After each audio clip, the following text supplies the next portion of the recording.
Hey, what's going on, Klein and Ellie? Are you ready? I love Klein and Ellie, you little bitch. Klein and Ellie, it's just okay. Do-do-do. Just don't let things bother you too much. Good morning, everybody. Whoa, Sweet David Steak, did you see that? Viva Klein and Ellie show. Let's get the show started. The show started. The show started. We are live in Los Angeles. 3, 2, 1. And here we go. Why?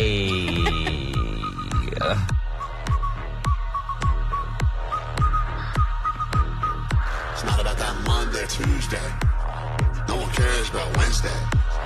Thursday. Forget that noise. TikTok Are you ready shop. for the weekend? Are you ready for the rear end? Are you ready for the weekend? Are you ready for the rear end? Monday, Tuesday, Wednesday, trash. Thursday, Friday, forget about that. Friday, Saturday, Saturday, Sunday, sleeping in, eating brunch. Now here's my payday. Honk, honk. Sick out. Sick out. You gotta do this. Hit the beach or hit the mall. Go out with friends, do nothing at all. Sleep in, watch movies, read books. Anything goes, just take a look. Are you ready for the weekend? Yeah. Are you ready for the rear end? Go. Are you ready for the weekend?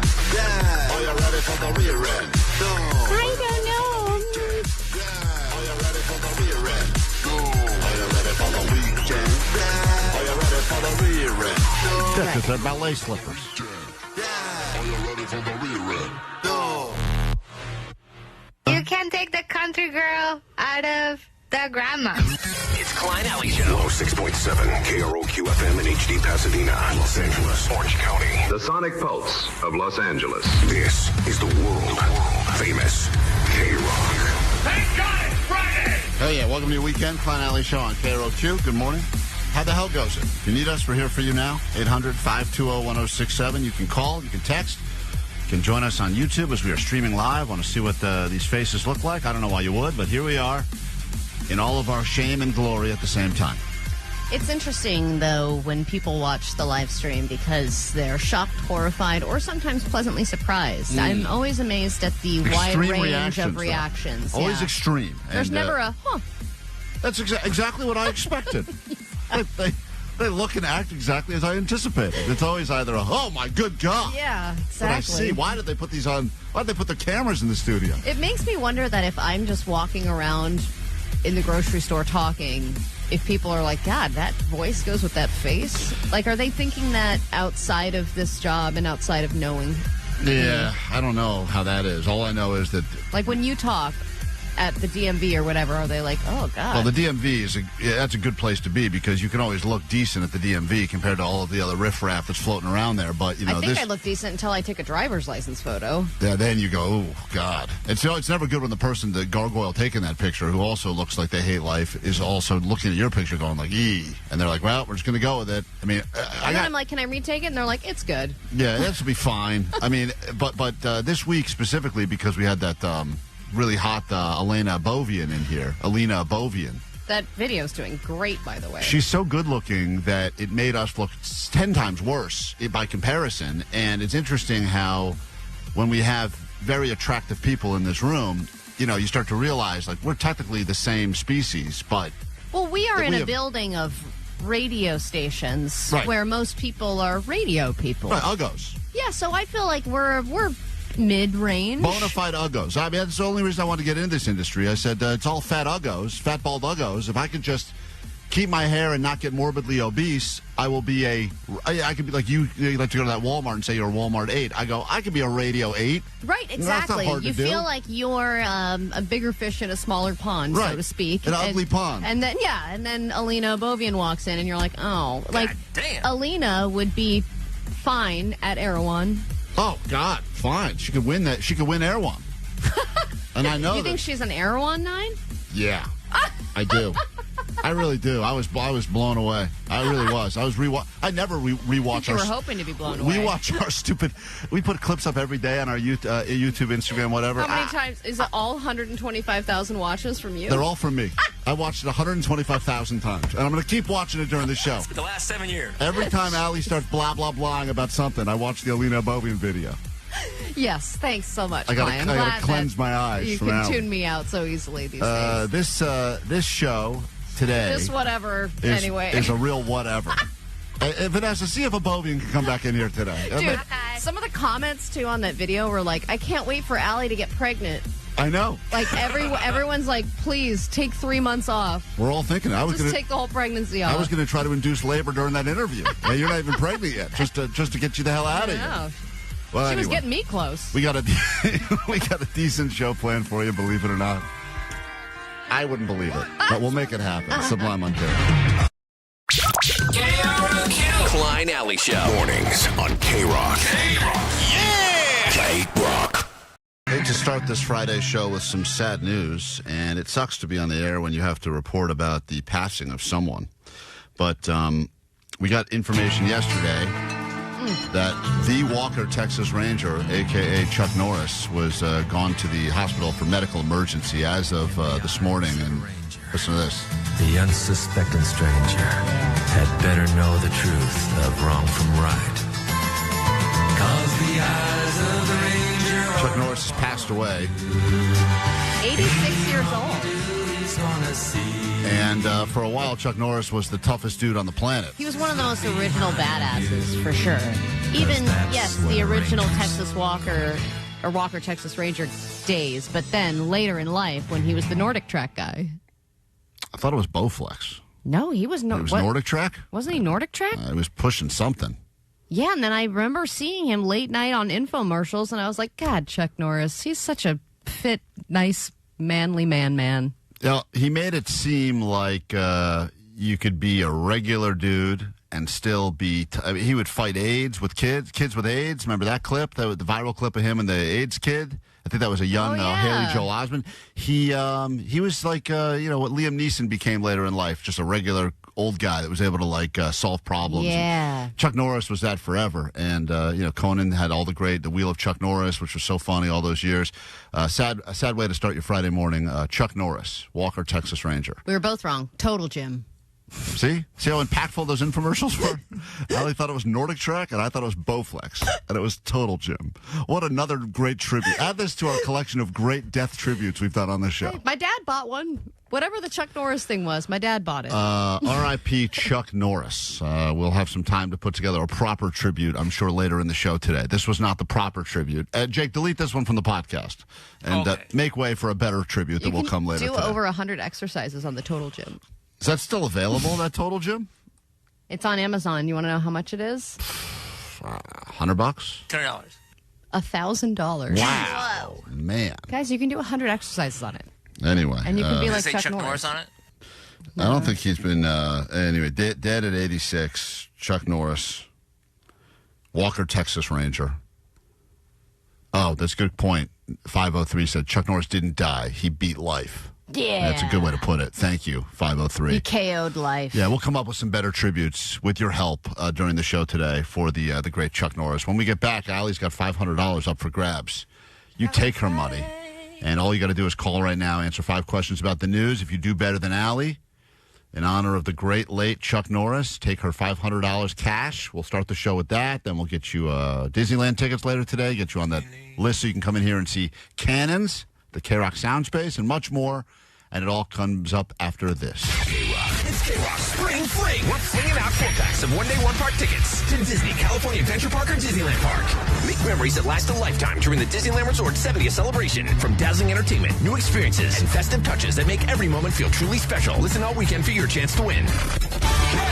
K-R-O-Q. Offering subject to restrictions and change without notice.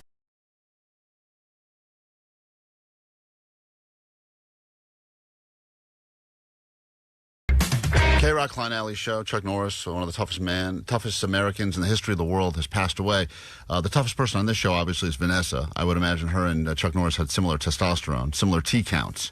So throughout the show today, Vanessa will be delivering some of her finest Chuck Norris in memoriam quotes, just to remember how great this guy was. For instance, like 323 wanted to let us know on the text line, Chuck Norris died only so he could beat up Cesar Chavez's ghost. Oh, cool. And that is something that Chuck Norris would probably do. Yeah. And I feel like we should also create some similar quotes for Vanessa. Similar ones about Vanessa, because she, now that, without Chuck Norris, Vanessa is clearly the next Chuck Norris. Absolutely. Vanessa, anything you'd like to say right now as we pay respects to the great Chuck Norris before we get into this round of Allie Knows the News for a $500 Friday? Yeah, everybody should be at the gym right now, just watching Chuck Norris's workout gym, getting pumped. No, why don't you read the jokes?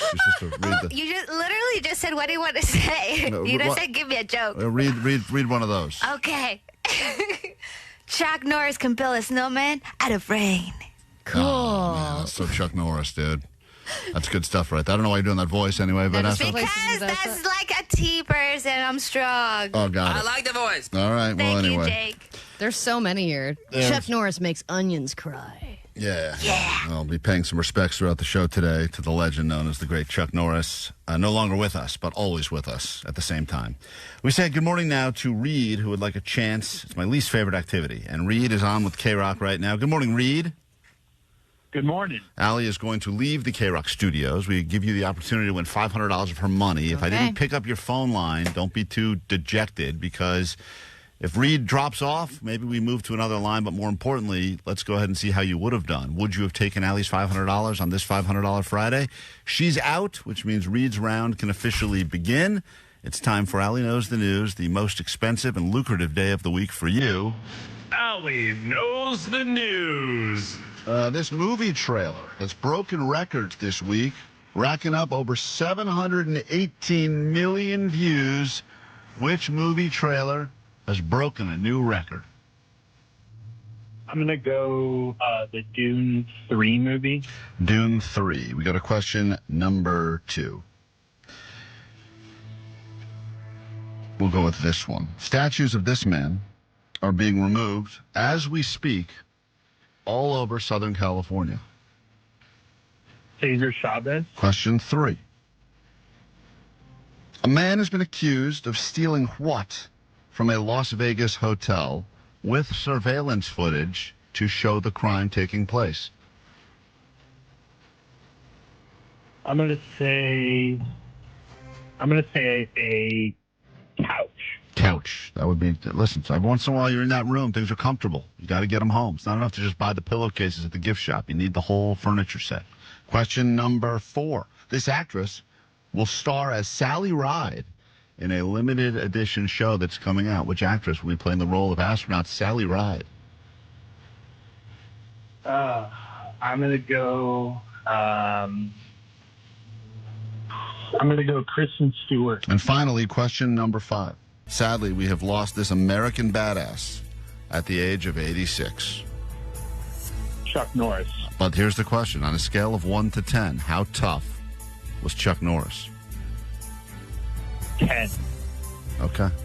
It's a low number. I think everyone knows the obvious answer is 1,000, but that's okay. We'll bring Allie in. We'll score it together. $500 up for grabs. You're battling Reed right now. It's a $500 Friday here at K-Rock. We love giving, giving, giving. That's what this show's all about. Question number 1, Allie. Yep. This movie trailer has broken records, being viewed over 718 million times this week alone. Yes, I believe that is the new Spider-Man movie. Okay, he said Dune 3, but it was the new Spider-Man movie that has shattered trailer records, and that is the correct answer. So Allie goes up 1 early. Come on. People effing love Spider-Man. Sure do. You see my dog. Loves Spider-Man every night. Humps the crap out. My kid doesn't even watch Spider-Man, and it is his favorite thing in the world. I think it's interesting that we talk about how many millions of views the Spider-Man movie trailer got. I put up one video of my dog humping a Spider-Man pillow, and the thing got 10 million views. That's the power of Spider-Man. Just hashtag Spider-Man. Unbelievable. We go to question number 2. Allie's up 1-0. Statues of this man are being removed as we speak all over Southern California. Cesar Chavez. All right. Guess who else said that? Reed said that, and that's absolutely true.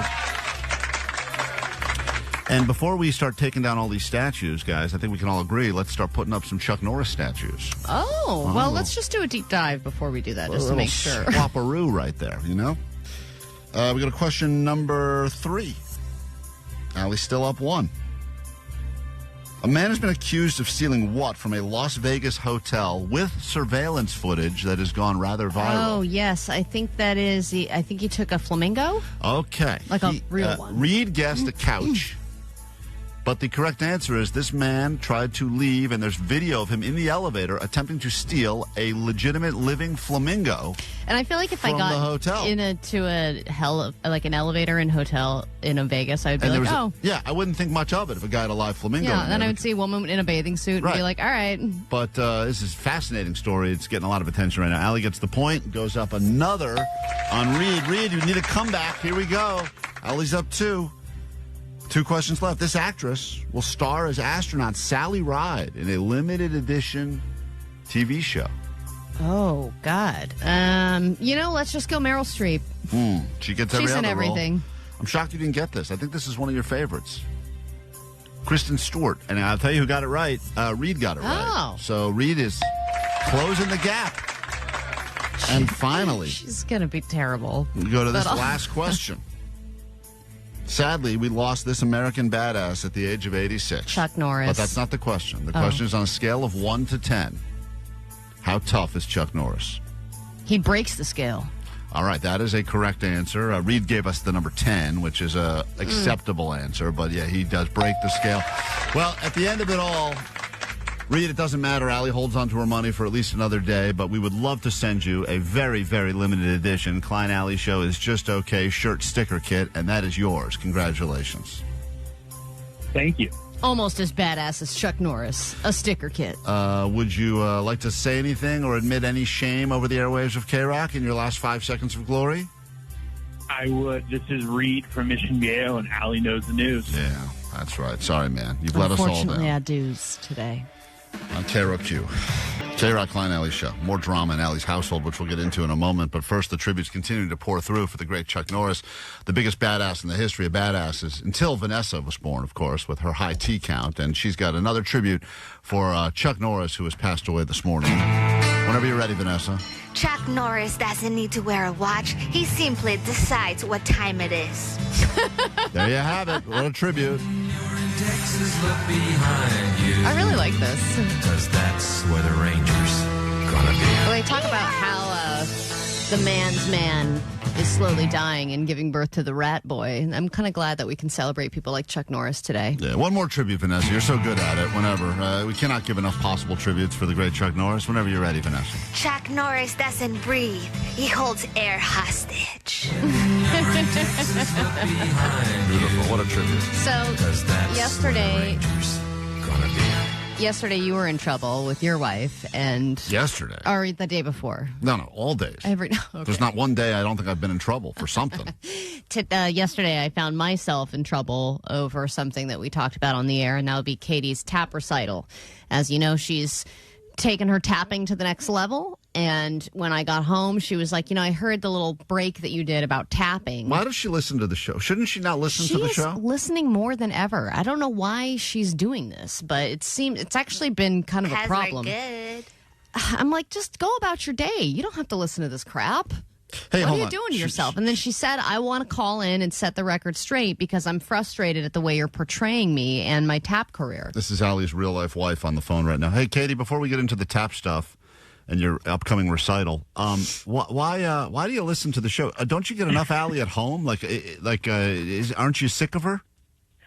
This version of Allie is so much better, actually, than the one at home. Oh, thanks so much, babe. But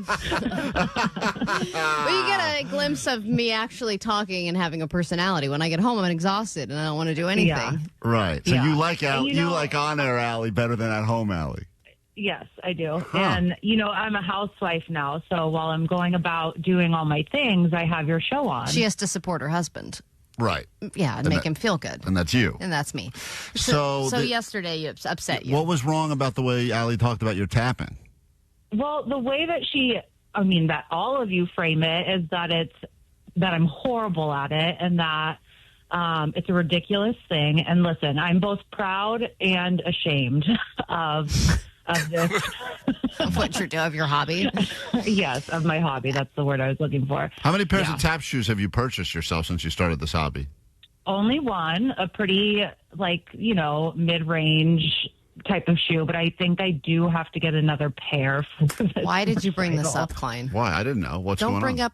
You can give her any idea to buy something new. Now that you mention it, I do need another pair of more expensive tap shoes. What just ballpark it for a guy like me that doesn't know. What is a pair of as much as a pair of New Balances or?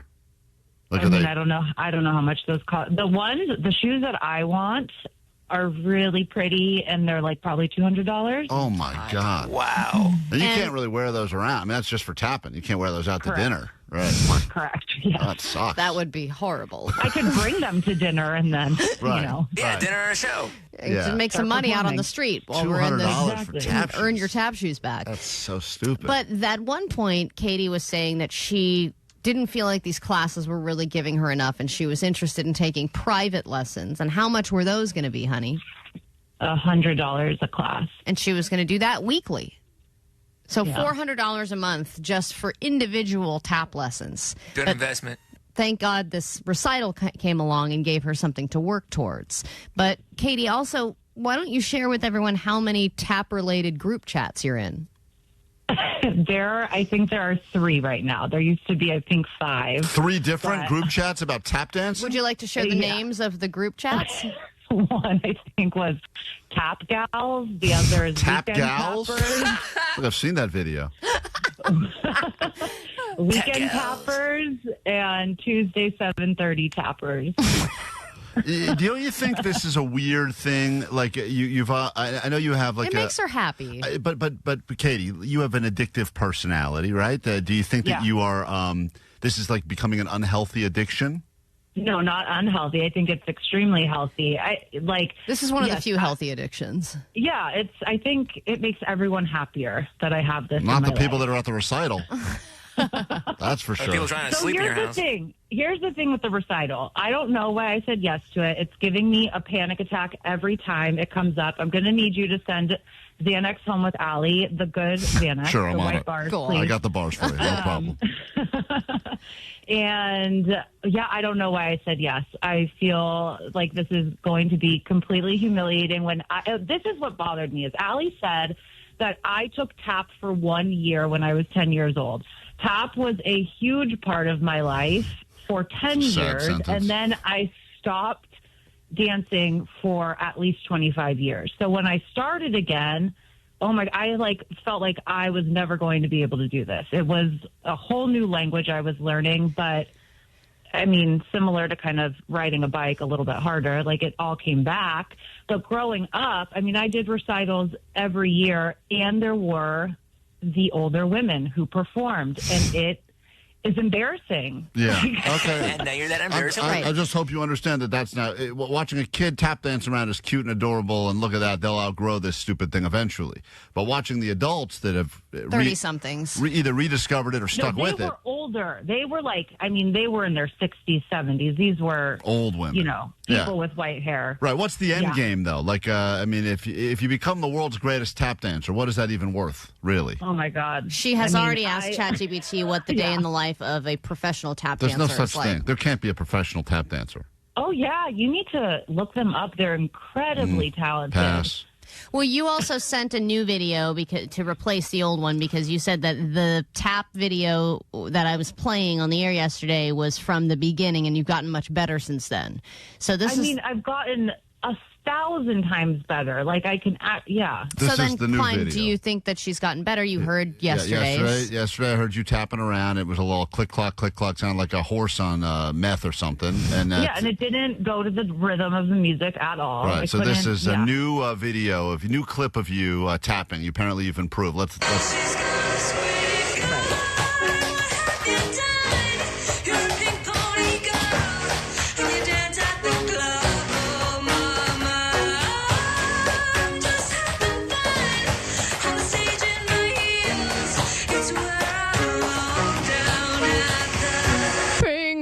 I got to be honest. I don't hear a difference, but I'm not I guess that's impressive. I don't know why. It's interesting with tap because even if you are absolutely fantastic at it, it can still kind of sound like a mess.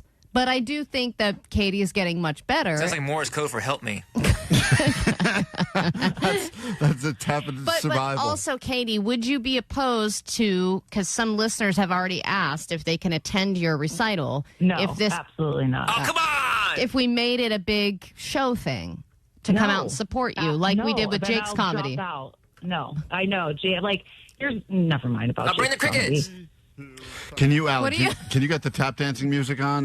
This is people are asking what it would sound like if Katie were tapping to my version of Pink Pony Club. Let's see what that would sound like a mess. Here we go. This is a different version. Monica, I swear it's calling me. Won't make my mama proud. Hold on a It's second. gonna cause a scene. She sees her baby girl. I know she's gonna scream. God, what have you done? You're a pink pony girl, and you dance at the club, oh mama. See, it does work. It works on every level, Katie. Yeah. I think this is one of those dreams. I think it's, I'm not saying give up on it, but if you're not going to let us really exploit your recital and send a bunch of listeners there. I just can't do it.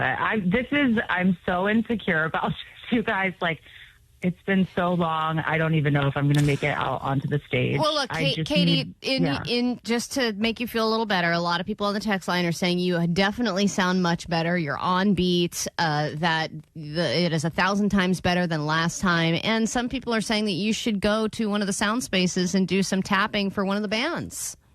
I'll do it for Bleachers. All right. Well, for a future K-Rock sound space, get ready for the tap dancing of Allie's wife, Katie. Congratulations on all the progress you've made. Thank you so much. That sounds very sincere. Blind Charlie, who knows Morse code and Braille, says that you're tapping racist things. Did you know that you're tapping you know racist? who my wife is, right? I know. Hey! We have to take a break and ponder that thought. Right, We'll be your boring wife will be home later. More show next, K-Rock.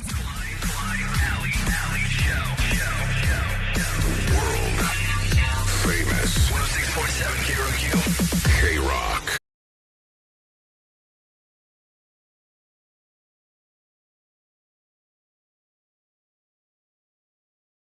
In about an hour, we get you into Disneyland with 4 one-day, one-park tickets, so be ready to win those from us. We will also get you into the Flag Football Classic from Fanatics happening this Saturday. Tomorrow, BMO Stadium, all the GOATs will be there, including Tom Brady, Saquon Barkley, Jalen Hurts, Rob Gronkowski, and many more, and we get you into that coming up later this morning, plus access to our show with Cannons. We got all that happening, and you haven't missed any of it. If you're just joining us, don't worry. All the bribery is still sitting in front of you. And now there's this, your news. Grab your Adderall. It's time for A.D.D. News. Can't believe this morning we are saying goodbye to the great Chuck Norris, a martial arts master, an action hero, starred in shows like Lone Wolf McQuade and Missing in Action, Delta Force, and of course Walker, Texas Ranger, which gave us moments like this. You want to do it the easy way or the hard way? Oh. Good. The hard way, huh? Cool. That was him just cutting lettuce for a salad, too. That was unbelievable. And moments like this. Walker told me I had AIDS. There you go. Yeah, Just as moments. impactful. That's right. Walker, Texas Ranger. Yes. Do no wrong. He could. The man had an impressive skill set, an even more impressive beard. As of this morning, word had gotten out that he had been hospitalized with a medical emergency in Hawaii, and it seemed to be very last minute. He had been training there earlier in the week. And after Still training at the age of 86. On Wednesday, he had a training session. God damn. I know. And he had just had a birthday, too, his 86th birthday, and he posted a video of him, like, sparring and hitting a guy in the stomach pretty hard. Do you guys remember, like, Chuck Norris jeans? He had his own branded jeans? Yeah, and they were, like, extra, like, giving in the crotch so you can kick people in the face. Was that a real thing? I or like, swear to God. Try to find Did you buy him? Find a pair on eBay. No, but he was, like, advertising, like, Black Belt magazine. Cool. God, he just did everything, didn't he?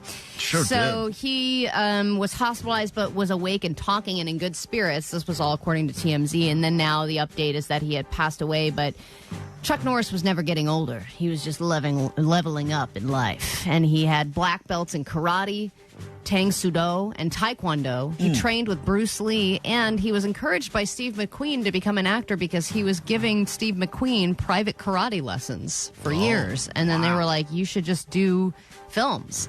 And he said, even if you don't do well in the films and people criticize them, they're still going to come and watch them because you can kick ass. Jake has put together his definitive list of the top 5 Chuck Norris movies ever, which we're not going to get to now, or maybe at all. Which was also a very big show. And it seemed that this was just going to go ahead as planned, but she was going to be the next Bachelorette. She was the Bachelorette, so all the guys were there fighting for her. But it turned out that she was Chuck Norrising them. And this was a video that has now surfaced. This resulted in an arrest in 2023, her assaulting her husband. And you can't obviously see this, but she's throwing chairs at her husband as he tries to film it, and their baby is crying in the corner. Yeah, look at you. Look. Holy I don't give a Let me go. You did that! Stop, Taylor! You did it! You're done! Taylor! You did it! That's it! And as... yeah, look at you. That's where the Rangers A very sad video to watch. I saw that sad. video, and there's a kid there screaming, and you can't tell if the kid got hit by a stool. Look at these metal stools she's throwing, and I think that there's... I'm not going to say women get crazy, but she definitely seemed like she was unhinged. Some women be crazy, but attacking her husband. Do you not agree, as a man, that there are plenty of people who would still love to date this woman? Oh, yeah. Oh, that's not going to stop anything. This was the one time that I was like, let the season ride. Yeah, I feel like... I want to see what happens. If people would still date this woman, try and get a flower or whatever. I forget what it happens now, where you actually are the one that gets picked. You get a rose or something. Right. But people would line up to date a crazy bitch like this. Yeah, and I think the reality is they're trying to go ahead and say equality, right? If the situations were reversed and a video got released of a man that was hitting a woman, and it would be totally unacceptable. And for some reason... It's not that it should be any more acceptable, but at least it seems like, if a little woman is hitting her husband, it's like that's also not okay. Of course not. But it's good that he's not punching her back or anything. He's just filming it. He's filming it and be like, you got to see, this is crazy. You've completely lost it now. Yeah, but in the video, she was saying it was his fault. Of course. So. And in her mind, it probably was. With everyone on weight loss drugs now, the only thing left to do is create stronger weight loss drugs, and that's exactly what's happening with Eli Lilly. The FDA has approved a higher dose version of their weight loss injection, Wegovy, and they said the high-dose ones would help patients lose 20% of their weight within 72 weeks. Oh, I thought you were going to say 72 hours. That would be insane. I got a trip plan this weekend. Chuck Norris their way through. But one of the most recent testimonials from Fluffy, who went on weight loss drugs, said he went on them for 5 months. And he said he lost a ton of weight, but that he gained 10 pounds right away as soon as he stopped. Yeah. And he said it was scary how fast he was able to gain the weight back. And that's the thing, is that if you don't develop healthy habits or have a complete change in the way that you live your life, it's just going to come back. Your appetite comes back it's like tenfold for some people. It never happened with Jake, but... Yeah, no, Jake hasn't put it on yet, but we're trying. That's why we keep sending him to Krispy Kreme. We get into a brand new hour of the show right now, and hopefully it will be the greatest hour of your life as we get you ready for the weekend. Here we go. It's Klein Alley Show. 106.7 KROQ-FM in HD Pasadena, Los Angeles, Orange County. The Sonic Pulse of Los Angeles. This is the world-famous K-Rock. Good morning. Welcome to your weekend. Sad news about Chuck Norris, but good news about the popularity of BF Thursday. And for those of you that woke up today, still tasting breakfast in your mouth from last night, it's crazy that just a week since we launched this thing, Allie, how much it's really taking off. I mean, the amount of people that tagged us in the photos of their their breakfast dinners last night, and then this guy who decided to celebrate his birthday with BF Thursday. But today's my birthday, and my wife said, "You want to stop and get some steaks or something special for dinner?" And I said, "No. It is BF Thursday." So I just finished making breakfast for my family. Plus, 2 of my kids had friends over. We had bacon, eggs, potatoes, and pancakes. And by the end of it, everyone was saying, BF Thursday. Listen, I know it still sounds weird now because it's not commonplace yet, but I think that this is exploding. And week after week after week, society will embrace it, and Thursday will be the official night for breakfast for dinner, BF Thursday. I did see your BF Thursday spread, and while I still do not like the name BF Thursday, It's the best thing about it. So the name is maybe the best thing we got going for it. Although, if you looked at the spread I put together last night, it the was breakfast burrito. breakfast burrito, stack of pancakes, scrambled eggies. I mean, it had it all. Yeah, you didn't even see the bowls of cereal we had for dessert. It's unbelievable. We had a full-on BF Thursday spread. And I You guys are going to need that new Wegovy. I'm going to need that. At the end of the BF Thursday trend. This is great. And some people are saying that by Thursday, a lot of people are DMing me, like, and going, I'm out of ideas for meals. I got family. It's great that I can switch it up, go with breakfast. Opens up a whole new thing. And it's one of the faster meals to cook. So for all of you who celebrate, wishing you a happy, pleasant BF Thursday yesterday. Klein Alley Show. K-Rock, we are Klein Alley Show. We'll get into a little Johnny Doesn't Know, a Friday edition, which means more chances for you to win based on his lack of knowledge about basic stuff. That'll be coming up in moments. If you'd like to get on the phone for that, we'll do it also later this hour. March Badness is back as we put together another bracket of badness, this time talking about coworkers. There are so many different ways you can work with terrible people. And we have probably a version of all of them working here in this building, including the small talk person and the... We've all been the annoying coworker, I think. Some of us in different ways have been. And there's that person. Who was the person that brought in the bowl of fruit no one wanted and they kept pushing it on everyone? That was me. Oh, yeah. That was terrible. I brought in grapefruits and everyone loved the grapefruits. Like there's the coworker that brings in the stuff people want. Like they happen to, started a baking business and they want everyone to try their cookies and everyone's excited. And then there's the person that brings in a bunch of unwanted grapefruits and puts them in a bowl and then forces you to take them. Hey, I got rid of the grapefruits, okay? I had way too many. I didn't know what to do. I was at a loss. So we will get to that later this hour. So start getting your nominees ready for the bracket of badness as we try to figure out who is the worst coworker that you could work with. Right now, though, continued support and praise coming through for one guest and one guest only that was on the show this week. Dude, you guys, I'm catching up to the last episode with Alina, Glendale High's finest, first off. Glendale High. I didn't realize she was a graduate from Glendale High. So this person stalked her Apparently, online? He's been stalking her for a while. Maybe he went to school with her, but we're talking about former KTLA reporter that was on with us earlier this week that many people are just catching up now going, man, that was the guest. Man, she is a smoke show. And it's so funny, too, like when I'm listening to you guys and you guys had the same reaction that I did when I'm like listening and I was like, I got to YouTube this real quick.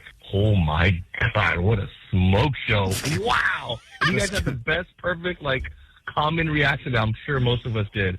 You guys really can't be with pretty people, I guess. No. But you know what? That's the same reaction we all had. Keep it up, y'all. Peace. All right, well, I'm glad you enjoyed that as well. A lot of people demanding she comes back in here. Are other hot people intimidated by hot people? Like, when I see someone that's so hot, I feel like I can't even focus. And I'm just like, do they see somebody else and think, oh my gosh, this person's so hot, I can't focus? Or are they just living life normally? There's more Finally up here. more messages about hot people, Allie. Hey guys, Sweet Divots. In the theme of Allie getting pregnant and leaving the show, great idea. You somehow get Alina and Crystal B in there. Together. Fine, I know you're going to be on board with this idea because that. I'm on board with it, baby. I love it. Just get two beautiful women in here. Let's Doesn't go. matter what they're would saying. send you guys. That's above any radio show. You get those two in there. Thank and I'm pretty sure Klein's wife is going to hate it. Yeah. But the YouTube live stream would love it. Okay, I love you guys. Bye. I didn't want to get into this because this is going to lead a whole nother thing. I shouldn't even talk about this, but I guess after Alina Abovian was in here, she gave me the IG follow. Okay. My wife has blocked her. Really? Yep. She's been blocked. So do you think that because she followed you, that means that she likes you or something? No, I don't think so. Bro, Klein, you are cooked, bro. That is not good. What does that mean, Johnny? I'm cooked. You're cooked. Like, it's over for you, bro. It's wraps. That's not good. We still don't know what you're saying. Johnny, can you someone translate what Johnny's saying? In English, it means... who am I cooked by? By your wife. I'm cooked by my wife? So does he have a chance with Alina or what? Yeah, well, as long as... Is she still in the picture or did she cook me? Am I wrapped? She cracked the door a little open for you. She left it open a little bit for you. But, I mean, hey, don't be the mouse that falls for the cheese, bro. Don't do it. What? What? I don't know what happened. Am I speaking English to you guys? No. Not really. How clean? How more clear can I get? Who cooked me? My wife cooked me? What's yes, rats? you were cooked by your wife. Like, you were kind of screwed. Like, I wish she didn't follow you, kind of. I feel kind of bad for you a little bit. So should Klein block her? No, or should they don't have block sex? her. Don't block her. Don't Who block do her. I It's got all to block? professional. I'm blocking you, Johnny. If you don't finish this Sounds thought. like your wife is C-blocking you. Well, yeah. She could tell I was smitten. Yeah. Well, yeah, Weren't it we was all? pretty obvious. So now I gotta Your do nostrils were engorged. Oh, man. All that blood flow. Oh, yeah. Come back in a second with an opportunity for you to get inside the brain of a real idiot. You just heard him on the radio. You're going to hear him again when he comes in the studio. Johnny doesn't know. Your chance for you to win tickets to the Fanatics Flag Football Classic happening tomorrow at BMO Stadium. Or if you'd rather, we'll get you a pair of tickets to a private show with Cannons at the K-Rock Soundspace on March 27th. And thank you, 626, who said I would choose Allie over any hot, funny, cool, talented, smart, beautiful, charming guest. Well, that's a beautiful text to receive. Thank you, Back 626. with Johnny Doesn't Know after this. If you'd like to play, call us now. 800-520-1067. That is next. K-Rock. It's K-Rock Spring Fling. We're flinging out 4-packs of one-day, one-park tickets to Disney, California Adventure Park, or Disneyland Park. Make memories that last a lifetime during the Disneyland Resort 70th celebration. From dazzling entertainment, new experiences, and festive touches that make every moment feel truly special. Listen all weekend for your chance to win. Offering subject to restrictions and change without notice.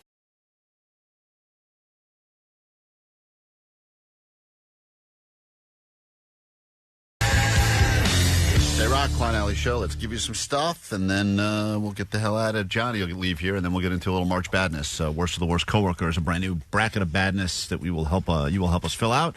Right now, though, Johnny has re-entered the K-Rock studios. We got questions. All you have to do is predict will Johnny know or not know the answers to these. We've learned yesterday, and a lot of times we learn in the back office, that Johnny does not know the most basic of quotes. I mean, ones, Allie, that are the most quotable of the quotes. Things that every single person pretty much picks up along the way. But even if he knows of the quote, there are so many lapses in his attention span that he could never remember the full quote, you know? Yeah, this will be a practice one. Then we'll actually get to the game and bring some people on and give them a prize, Johnny. But if you want something done right, what is the quote here? There's a quote about that. If you want something done right, and you're a guy that a lot of stuff we go to and stuff's not done right, so you're probably the wrong person to answer this. But if you want something done right, what is the quote?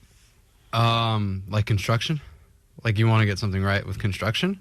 You got it. I'd call like a Hispanic guy. If you want something done right, call a Hispanic guy. They'll get that thing built. I like that. He's not wrong. It's a great quote. I mean, honestly, I would call my uncle and be like, hey, get him a pack of They've Modelo's. got the new street name. If you want something done right, call your uncle and get a pack of Modelo's. He'll have it done before the end of the day. I swear to God. It's a good quote. The one that most people know is if you want something done right, do it yourself. Oh, yeah. I saw that. I have seen that before, yeah. Mm-hmm. Which would be a horrible idea for Klein. Oh, terrible. It's the worst advice I could follow. Let's get to it. Time for Johnny Doesn't Know. Johnny doesn't know. And I was like, okay. Oh, Johnny doesn't know. I didn't know Vegas was like in Nevada for like a while. Johnny doesn't know. Johnny doesn't know. Gelato sounds like Jello.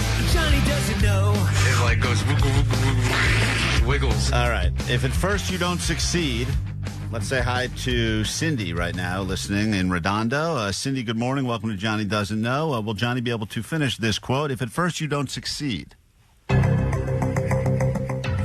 do you say, Cindy? I'm gonna say that he's gonna know. All right. He's gonna know. Well, with confidence. Johnny, if at first you don't succeed, he's got a smile on his face, but sometimes that can be very misleading. First you don't succeed, pick yourself up and try again. You can dust it up and try again, try again. Hey, you know what I mean? That's a song. No, Shout out Beyonce. Thank you. That is a song, but the quote. No. Oh, Destiny's Child. No, I don't think that is. Whoa, who sang that? No, it's not. It's a quote. Oh, there's a quote before there was a song. Oh, I'm sorry.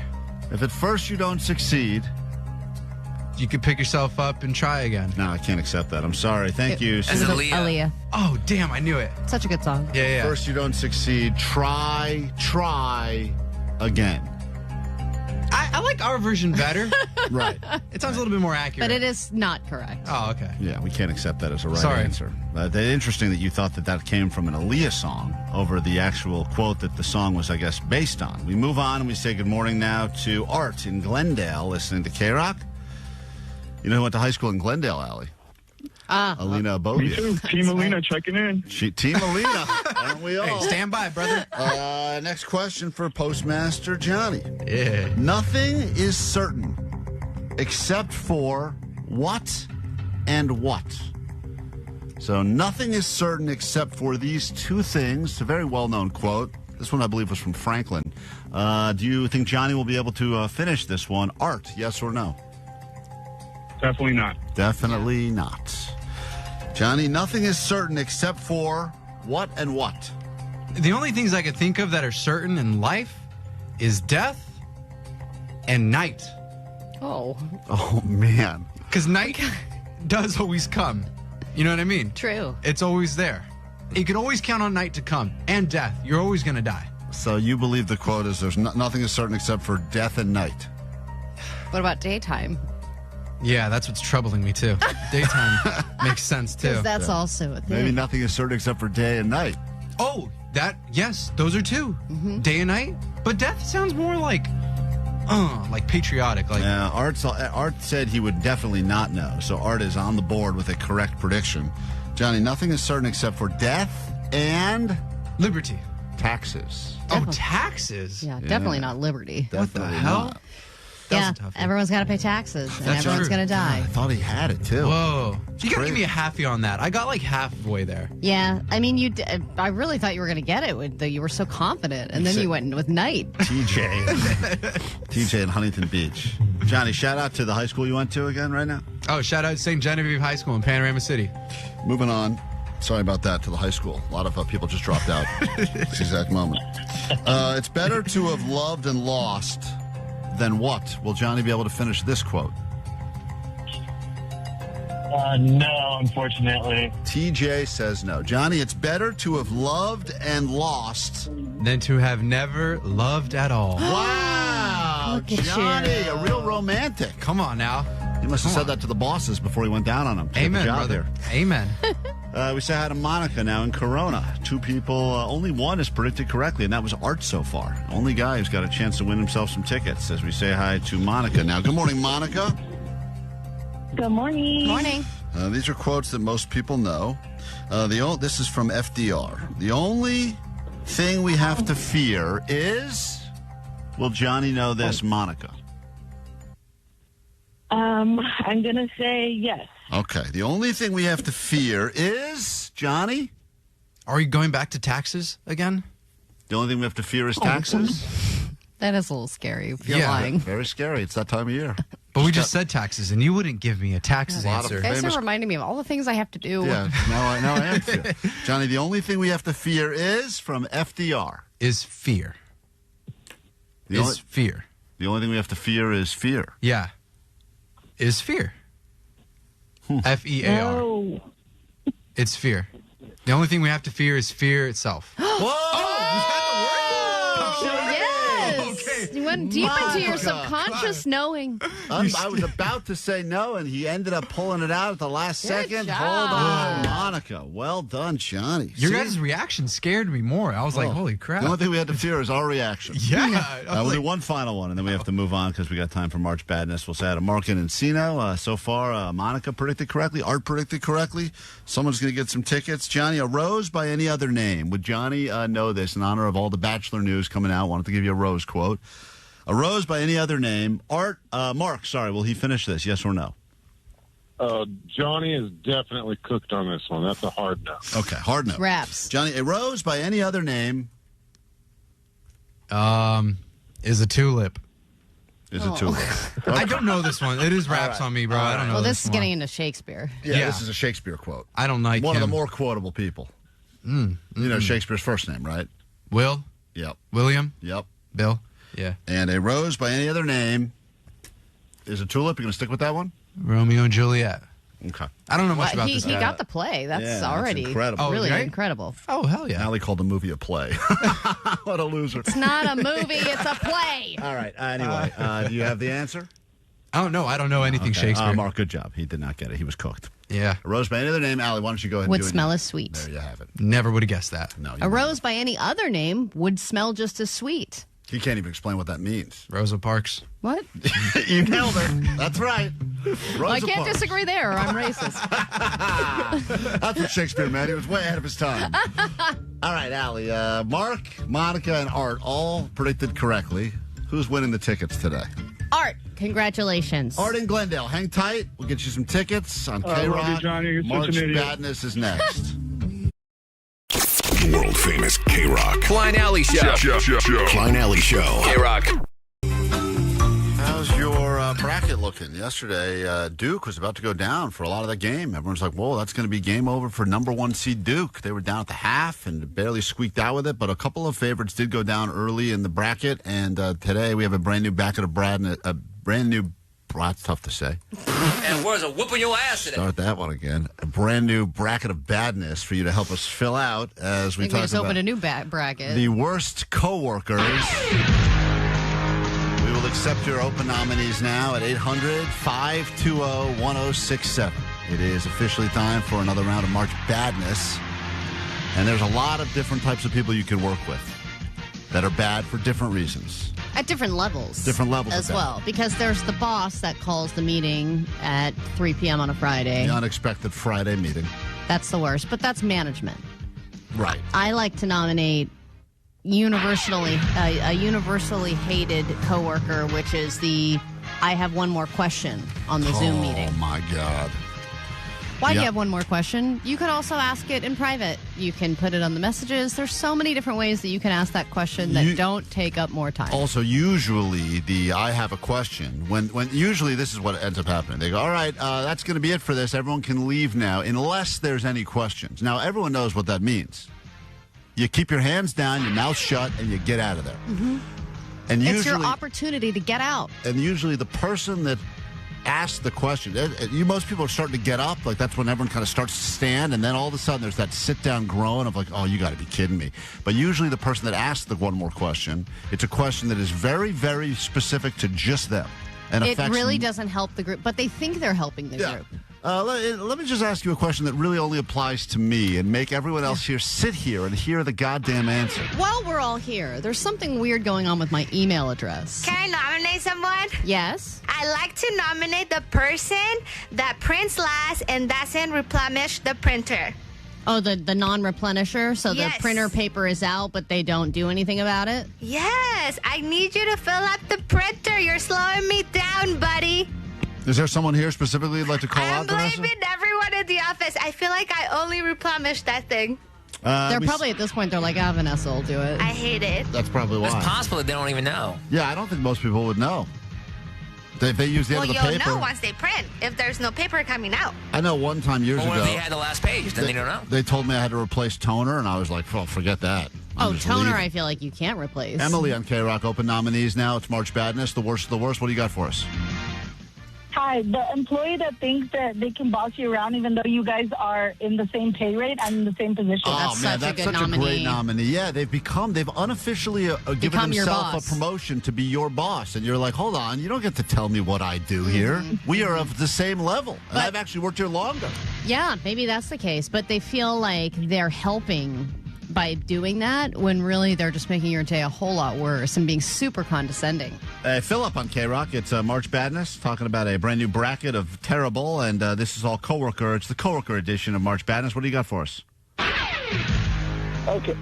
Okay, so the people who, they don't even say good morning. Like, I don't want to talk either. I'm an introvert myself, but, like, nothing. Like, silent, like you're all just robots. They don't look up. If they see you, they don't even nod. It's weird. Yeah, I guess there's a fine line there between, because, you go the opposite. You got the person that wants to have all the small talk, which becomes long talk, and that sucks. Well, yeah, because another nominee is the person who's like, ugh, Mondays. Oh, happy hump day. Oh, thank God it's Friday. The day of the week commenter. The day of the week commenter, the workplace cliche commenter, like, how you doing? Just do. I need a vacation. Right. That person is the pits, and they have a lot of those people that work here. And they're always doing that, and I kind of just try to walk the other way in the halls so I don't get stuck in one of the... Because you feel like you almost have to acknowledge it with that fake, like, really? Hump day? That's clever. I'd be like, oh, I know, I'm tired too. BF Thursday? I get it. Clever. Let's say hi to David. Welcome to the Bracket of Badness. It's the Coworker edition. What's up? I like to nominate the coworker that eats the other coworker's lunches. Oh. Man, that was beer mug. Hardcore. Yeah. There's still He thought it was a free-for-all in there. Right. Didn't realize that if it was there and it wasn't...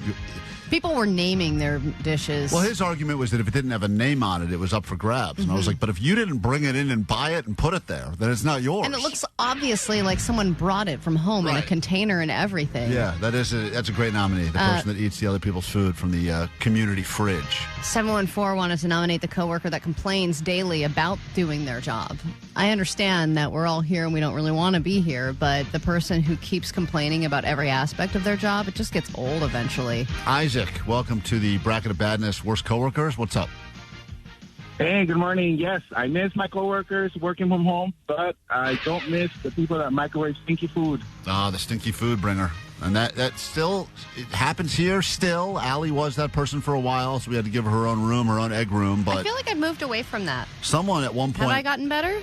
You've gotten better. Yeah, you're less stinky now, although maybe it's just because Jake's masking it. But at some point, there was someone that I remember they microwaved a broccoli salmon something, and it stunk this place up for weeks. It was like a broccoli salmon patty. It was like whatever it was. Someone made the worst hamburger of all time. That thing should be banned from 50 states.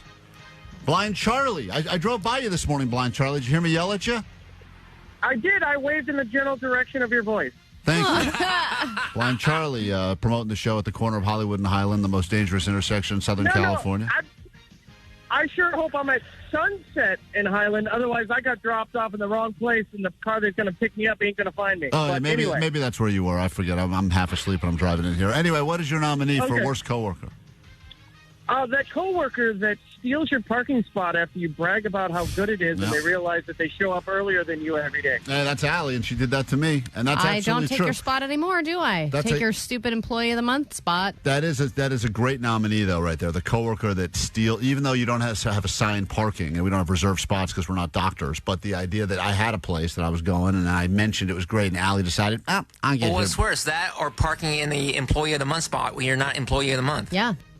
I was told by the Employee of the Month that I could have his spot. So You should think to yourself, I don't deserve that. I know I don't. Stolen valor. Stolen parking So you know valor. you're parking there every day even though you don't deserve it. Yeah, that's right. And you have no problem with that. Nope, not at all. 626 wanted to nominate the kiss ass agreeing with the supervisor at meetings at every turn. And that does, that's a good one. We got to take a break. We'll get the complete bracket, including all those submissions on the text line, which we haven't had time to get through. We'll put that up on our Instagram at Klein Alley Show. Coming back with your A.D.D. news, our buddy Evan Lovett will be stopping into the K-Rock studios. Mr. Ellie in a minute himself will be here in the flesh. We got lots to look forward to, and your Disneyland tickets in 15 minutes time right here on K-Rock. We love being followed by strangers. Yeah. Follow us at Klein Alley Show on Instagram, TikTok, and tell your aunt to follow us on Facebook. K-Rock.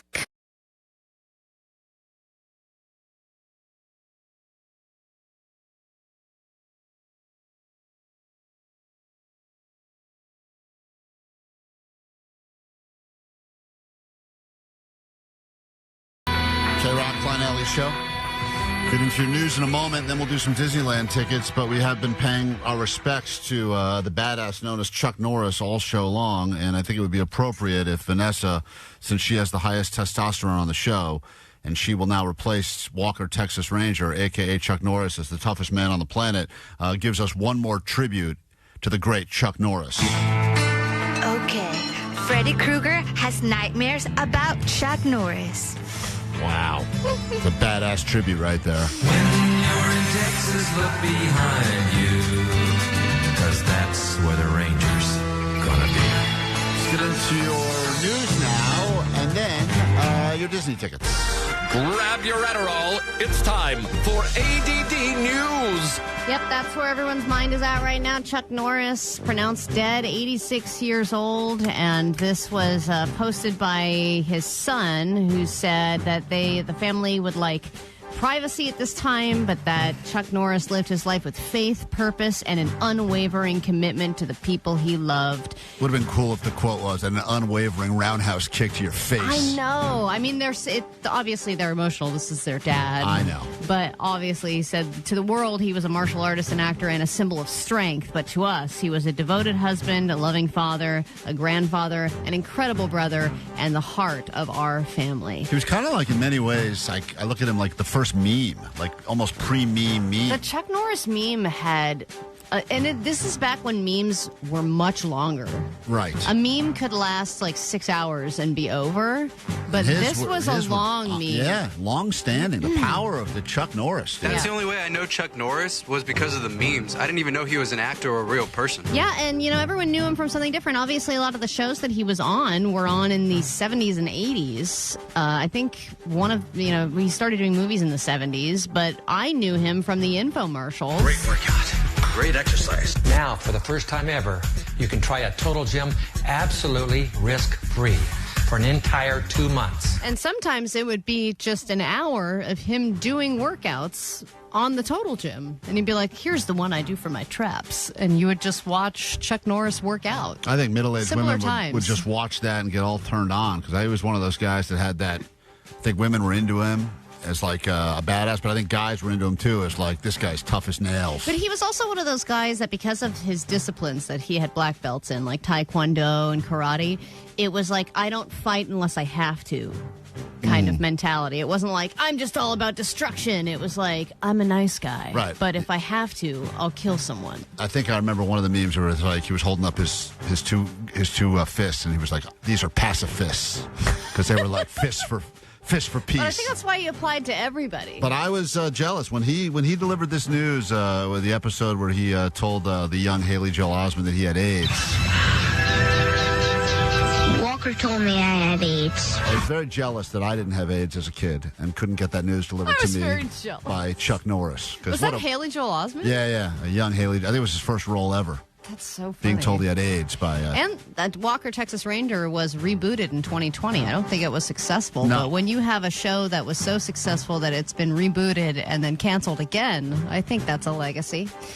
Okay, so... 281 wanted to let us know Chuck Norris was involved in a shark attack swimming off the coast of Texas. Sadly, the shark did not survive. Another good one. Chuck Norris. Badass, dead. So the subject of the next Comedy Central roast has been announced. And, of course, the last one with Tom Brady was what some people called the GROAT, the greatest roast of all time. The next victim will be Kevin Hart. Oh. Kevin Hart is scheduled to be roasted at the Netflix as a Joke Fest. He got pretty much roasted at the Tom Brady roast. He gets roasted at every roast. Well, he was the host of the Tom Brady roast, so there was a lot of jokes, obviously, about him being short and... Well, because he's also at most of the roasts, so everyone kind of has a Kevin Hart, chunk that they do about him. They're going to film this at the Forum. Yeah, and this is going to be on May 10th, and it's going to be hosted by Shane Gillis. So obviously it's going to be good, it's going to be funny, but I just feel like it's retreading on something that's already been done many times. I mean, we all know the many Kevin Hart jokes that have been made about him over the years, and I feel like it's just going to be an hour of that. Next week, we will be giving you tickets to Netflix as a Joke presents Shane Gillis and Friends at the Hollywood Bowl. So we will have those for you next week. Plus a new announcement about where you'll be heading to next as part of K-Rock's Mile High Club. But we will be getting you into lots of these different Netflix as a Joke shows. So I was going to take this opportunity to talk about the string of donkey attacks in the IE, but there's another egregious animal incident that is getting way more attention, and this happened in Vegas. Video here showing employees talking to officers about an animal cruelty investigation at the Flamingo Las Vegas Hotel and Casino. Canadian tourist Mitchell Fairbairn is accused of capturing and torturing a flamingo at the hotel where he was staying earlier this month. This video is psychotic looking, and this flamingo looks so sad. And it is a real flamingo, and he's torturing it. A guest not related to the incident found the flamingo in the hallway and saw it was bleeding. The bird was returned to the hotel's flamingo wildlife habitat. Officers went to Fairbairn's room where they say they found feathers and a bad smell. Oh, man. That's most hotel rooms. That's like Jake's Nerd Hole right there. That's how we describe Jake's Nerd Hole every day. Yeah, do you I don't have any feathers in here. You wish you did. There would be some cool feathers. We get into a brand new hour of the show next. Evan Lovett stops by, LA in a minute. Superstar. Peacock. And Disneyland tickets. We got them for you right now. Caller 20 800-520-1067. Let's go. Klein Alley Show. 106.7 KROQ FM in HD Pasadena, Los Angeles, Orange County. The Sonic Pulse of Los Angeles. This is the world famous K-Rock. Celebration of all things LA this hour on K-Rock. Kick things off by getting you into Disneyland. And then I think the finest advocate for living in Southern California, the great Evan Lovett, LA in a minute, recently had us on his podcast, and he will be joining us in the K-Rock studios in moments. And he will defend all the things about L.A. that people hate. Because if anyone can, it's Evan Lovett. Evan Lovett can. He's a man who loves L.A. through and through. Even the bad parts of L.A. And so much so that... I mean, he is probably the only L.A. historian I know. He's one of the finest. He's got a lot of knowledge, that guy. And I think he's done a lot of good for living here in this part of the country. And I know a lot of people... They hate us because they ain't us, and there's a lot of people that like to S all over L.A., the L.A. people, and of course there's a lot of things that you can make fun of us for, traffic, etc. We all freak out when it drizzles, but if anyone can defend all of the stereotypes about living in Southern California, it would be the great Evan Lovett. He'll be in here in just a moment. Let me say hi right now to caller 20 and see if it's true that all people who live in Southern California just basically go to Disneyland all the time. If your name is Carla, that will be very true. Is this Carla? Yes, it is. Hi, guys. Good morning. Good morning. Happy Friday to you. Congratulations. You have 4 tickets to Disneyland coming your way, and thank you. God, thank you. Yeah, thank you're welcome. You guys. Thanks for listening to the show. Enjoy. Who are you bringing with you? Absolutely. I'm bringing my grandkids. One's turning 6 and the other one's turning 5 this year, so perfect. You want to bring my 2 kids as well? Pay you can bring money? mine. Yeah, give me 8 tickets and we could all go. All right, beautiful. Buy myself a Saturday. Hang tight. Thanks for winning. You'll have another chance to win some tickets coming up with us at noon on K-Rock. Evan Lovett, Mr. LA in a minute, joining us on the airwaves of KROQ next. KROQ. Klein Alley Show. Mornings on K-Rock. K-Rock. Yeah! K-Rock. K-Rock, we are Klein Alley's show. It's always nice to have some people in here that we consider friends. And when Evan Lovett invited us to join him on his podcast, we said, that would be fantastic. And Allie and I turned down most of the invites we get to go on podcasts because we just do this dumb show all the time. So we figured, what's the point? Talk so much. We have nothing else to say. But when Evan said, you guys want to come by, we said, absolutely. And listen, people, before we say hi to Evan, some of the messages we got about that episode we did with Evan Lovett were really unbelievable. Yo, Klein and Alley, Oscar from Southgate. Just finished hearing on my way to work the podcast with the Ellie in a Minute guy. I started it yesterday on the drive back from work. Couldn't wait to wake up just to finish it. I mean, people really enjoyed our chat, Evan, so thank you for having us on your podcast, and hopefully you enjoyed it as much as we did and as much as the audience did. It was legit, and I'm not just saying this because I'm here. This is the truth. That was one of my favorite conversations, and my wife, I come home and I tell her, she's like, no, you always say you have a good conversation, which I hope is true. So she didn't believe you either. But it was fun. It was natural. I felt like super comfortable with you guys, and the stories were good. Your chemistry's off the charts, and I thank you because, you know what else? That episode performed pretty well. And that's what it comes down to in this biz, right? Yeah, if you haven't watched it yet, please get over there. We put links up all over the place. And does it bother you, because we know you by name, but does it bother you that people refer to you as the LA in a Minute guy? No, I love it. I absolutely love it, and I kind of prefer it because when people see me in the streets, and sometimes they'll be like, Evan, or sometimes they'll be like, Evan Lovett, right? It's a little... Oh, I lost my mic. Hold on. It's a little jolting when they refer to you by name because I'm bad with faces. Yeah. So I'm always like, oh, is this somebody I know from or personal should life, know? right? Or a fan. So I love the LA in a Minute guy, and that's what I do, and that's who I am, and I'm proud of it. Well, so I enjoy it. You started this channel, like 4 or 5 years January ago? 2022. Yeah, and it was like, okay, here's just something interesting about LA, a little mini history lesson in a minute, which is perfect for ADHD culture. But also for me, when I, because I haven't been here that long, Klein's been here over 20 years, but it was kind of nice where I was like, oh, well, I didn't really know that about Pink's hot dogs or whatever it is, But do you actually retain any of this stuff? I'm always curious. Great. Do you even, like, if someone was going to ask you about the history of the Sherman Oaks Galleria, can you even rattle off half the stuff that you taught me about? Because we have audio to play of you talking about the Sherman Oaks Galleria. So I want to see, before we play this audio, do you remember anything about the Sherman Oaks Galleria? All right, this may disappoint some folks. I do not have a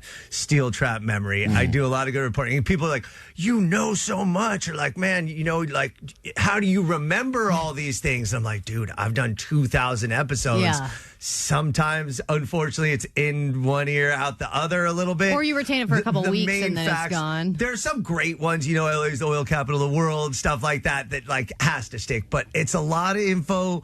I do, produce a lot of content because there's so much to cover in this city. But no, I do not remember it all because that would be incredible and take a memory much stronger than mine. We can't remember yesterday. That's So- what I'm saying, and I'm terrible with, again, names. I do faces, remember all. the episode where you said Cesar Chavez was the best man that ever was and ever will be, and I remember you doubled down on that a few times. That's not true. I made that up. We have some stereotypes about L.A., and as you know, L.A. is a city that people love to mock for a variety of reasons. But I feel like if anyone can defend all of the things, no matter how true they may be. So we're going to put Evan to the test. So that will be next. Of course, the great Evan Lovett is with us. We're streaming live on YouTube right now, and you can watch us there. Of course, Evan, your podcast, you've got a bunch now. I can't even keep track of it all because the one we were on, I kept telling people it was L.A. in a Minute, but we weren't even on the L.A. in a Minute one. We were on the In a Minute with Evan Lovett. With Evan Lovett. That's right. And I call Sex with My Wife In a Minute with Kevin Klein. That's what I tell my wife That's that. so funny. We do it every time. Do you know how often I get that question or how often she gets that question? A lot. A lot. We'll be right back with less funny jokes and more Evan Lovett next. It's K-Rock Spring Fling. We're flinging out 4-packs of one-day, one-park tickets to Disney California Adventure Park or Disneyland Park. Make memories that last a lifetime during the Disneyland Resort's 70th celebration. From dazzling entertainment, new experiences, and festive touches that make every moment feel truly special. Listen all weekend for your chance to win. Offering subject to restrictions and change without notice.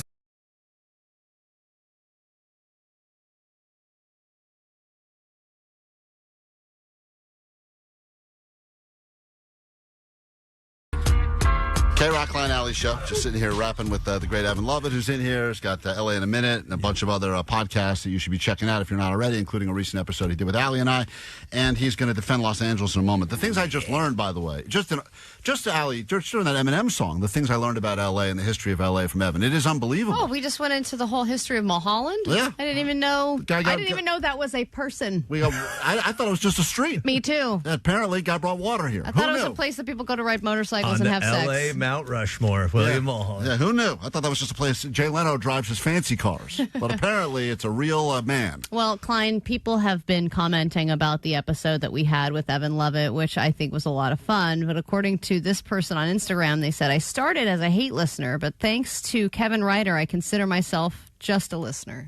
Great. We've changed someone from a hate listener into just a listener, and some people discovering us for the very first time. And if you're not already familiar with Evan Lovett, I don't know how you're not if you live in L.A., because he's pretty much covered all parts of it. I don't think there's anything. Is there anything you haven't covered yet? I mean, you got to come up with new content every day, but listen, don't you feel like you've done it all? I've done 2,000 episodes. There's at least 10,000 to be done. There's always more. 500 plus neighborhoods in this city. Pomona to Palisades, Sylmar to San Pedro, Wilmington to Woodland Hills. Got to cover the people, the places, the infrastructure, the neighborhoods. There's always more. This is the greatest city on the globe. And that is why you're the only person that we think can defend. We came up with an idea for a segment called Will Evan Love It? And it was all the things about L.A. that people hate, but you will probably love. And Johnny wanted to do a song for it. Sadly, the song that Johnny put together does You Will Not Love. You Will Not Love. The first thing about L.A. You Will Not Love is this song that was created just for you. Well, does he love it? With Evan Love It. Does he love it? With Evan Love It. Does he love it? With Evan Love It. Does he love L.A.? Oh, God. Johnny, did you know the name of the segment? Yeah, I did. Vanessa just told me to write the song, and I wrote it. But it was called Will Evan Love It. Not what she told me. Oh, boy. That was a toughie. I like That that was a song, toughie. by the way. You can have that. He loved it. like Thank that. you, Evan. That's Thank yours. You can I have want that file. song. Yeah.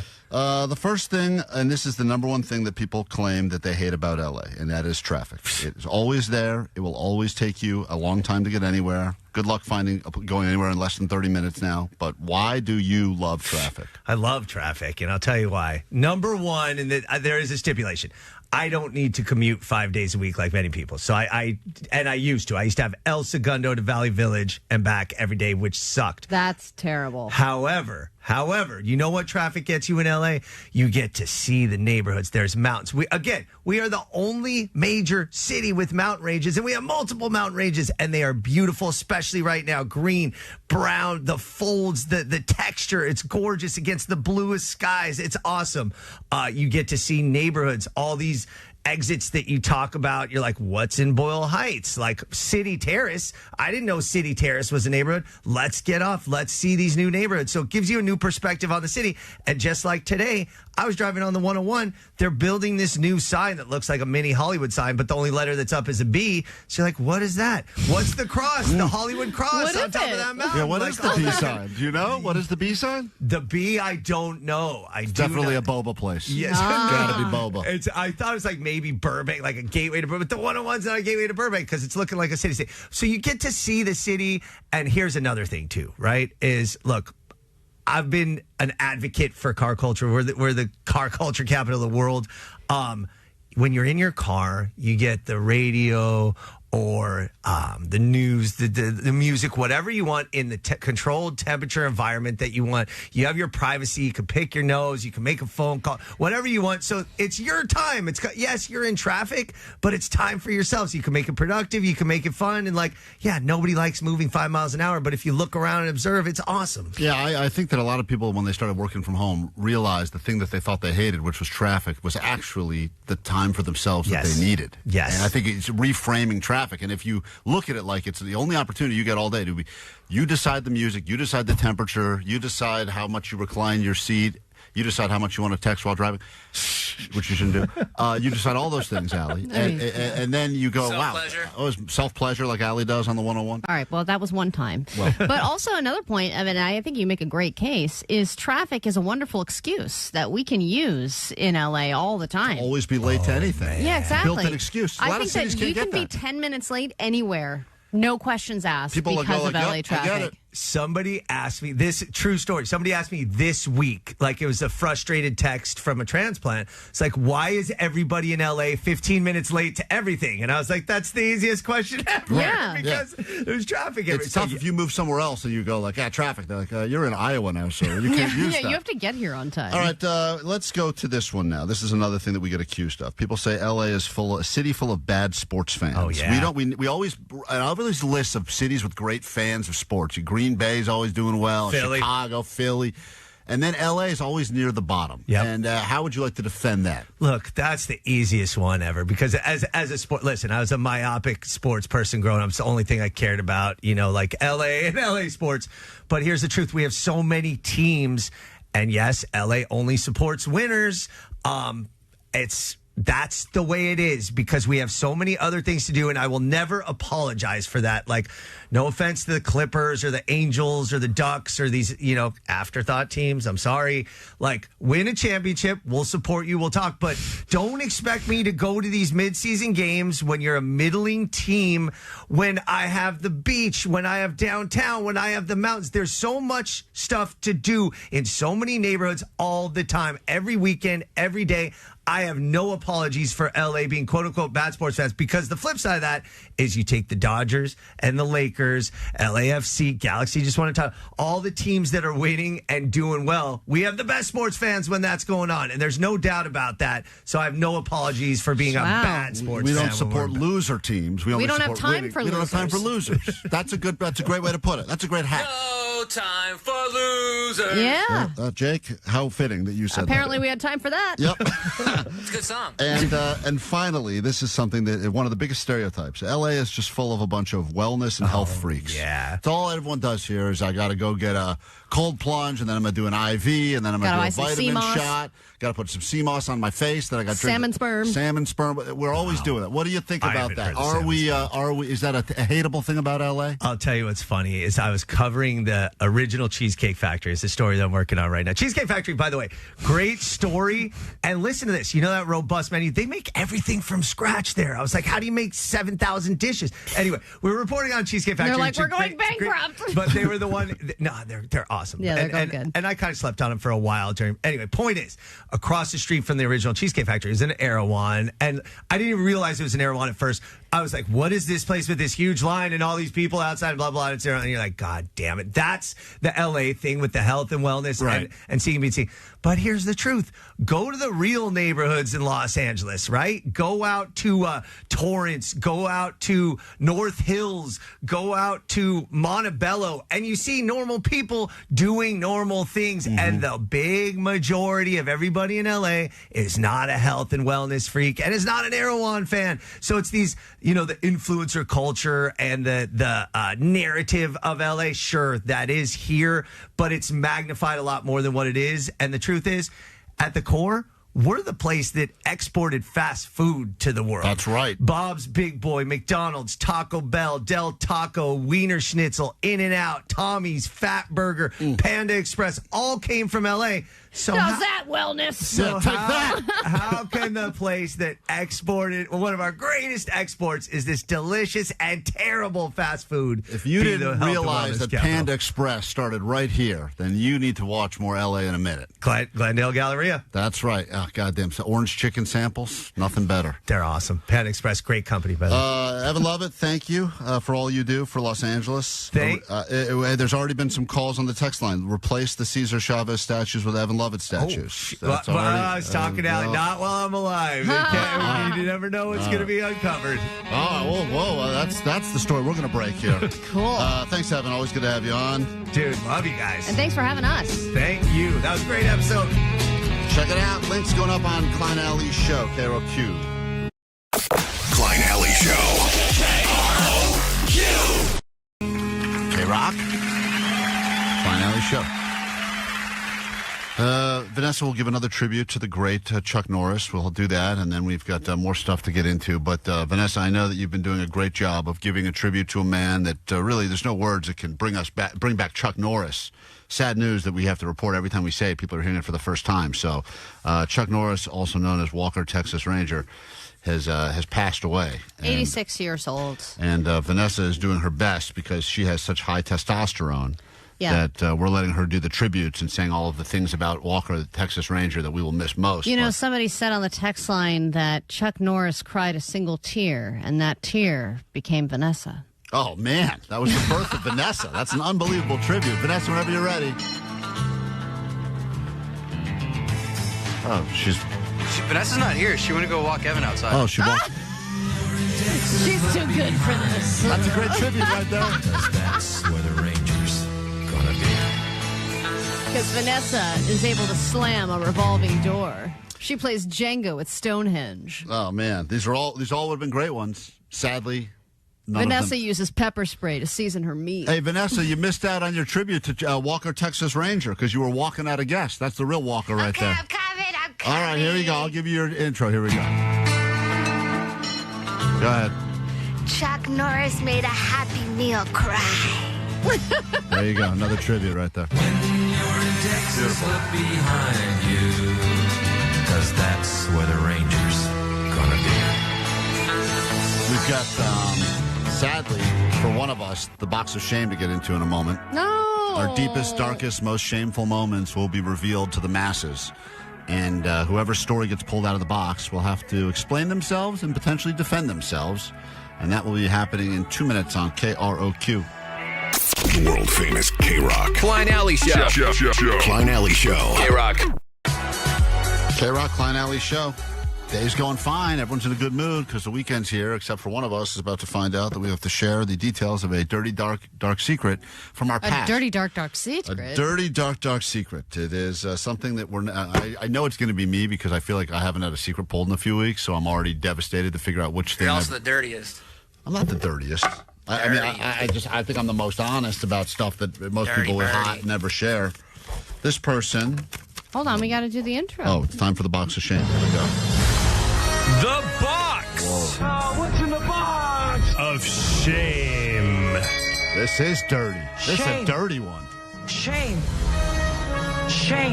This person claims shamefully that they had a sex dream involving a relative. And I will say that I'm proud to admit this is not my handwriting and not my shameful secret.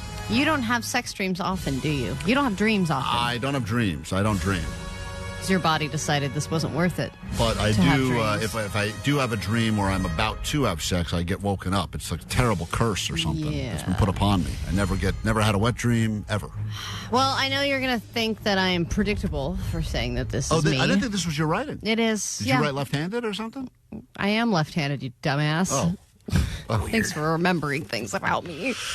Man, you're gay and left-handed? Cool. I know. God hates Freak you. on freak. Oh, it's freak on freak action right there. Wait a minute, Allie, you had what about, forget about the dream, you actually had sex with a relative. I had sex with a second step cousin that I was not blood related to. Yeah, that's still pretty shameful. Yeah, but this was a step cousin's cousin. If that's a lot of things that are removed from family. I'd never even met her before. And we met in Ohio, and she was like, wow, this is a gay chick from California. I've always wanted to be gay. I better try it out. And I was there for it. But you met her at a family reunion. No, not a family reunion. It was just a family visit. I was visiting my grandma. But that's a reunion. It's not a reunion. It wasn't a big reunion. Allie, It looks like it was a second cousin.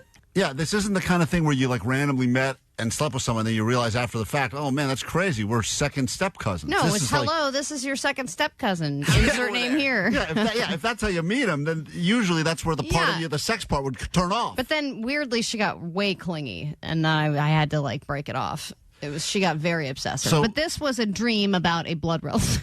Oh my God. Are you serious? Yes, but it doesn't mean anything. People have dreams like this all the time, okay? And maybe just, Vanessa, you've never had a dream about a relative? No, not at all. Or about anybody inappropriate, like a coworker?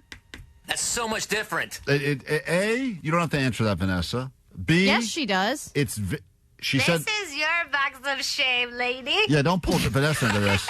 This is your box of shame. Don't try to make us. I know everyone does that. You go, oh, I'm not the only one, because you want to feel like you're normal. Well, I thought I was the only one that had pleasured myself on the freeway. Till we got a lot of calls from people. Yes, so maybe you're all out there as well. Where are my cousin diddlers? Who, in the dream? Pull that clip. Dreams only? Where are my cousin diddlers? If today's your first day listening to the show, sorry. Consensual dream-only diddlers. Who was the relative that you had a dream about? It was my cousin, my hot cousin. Oh, back to cousins again. Yeah. But it wasn't... Do you have her number? Yes, we're not calling her. Why not? No, I don't want to. Because it's awkward. Because I don't want to say that. And it was just it was like a blip. It was just and in the dream, I wasn't enjoying it. I was going, well, this is weird. I'm having sex with my cousin, or I'm kissing my cousin. Why am I doing this? This isn't normal. Pull all these clips, Jake. Every single one of them. and then I woke up and I was like, ugh. I'm going to kill the hard drive here. But I was like, if I had sex with a cousin in a dream, at least it was the hottest cousin. And you woke up and you felt weird. Yes. And I was like, I can't believe that I had that dream. And I don't know why I had the dream. I think I had just visited for the weekend or something. So it's like, just thoughts and things get all jumbled up. And then you fall asleep and who knows what the hell happens in your mind. Doesn't mean I want to have sex with my cousin. But you've done. Right? Here's the thing, Allie. If I'm on trial and someone says, "Here's the evidence I have for you," this woman you're about to meet had a sex dream about her cousin, but also in her history had sex with her second step cousin. Yes, but that was a completely different scenario. Hey, Daniel. Hey, here we go. Daniel, you're on K-Rock. Good morning. Yo, see this, guys. What's up? I've had sex dreams about cousins, aunts.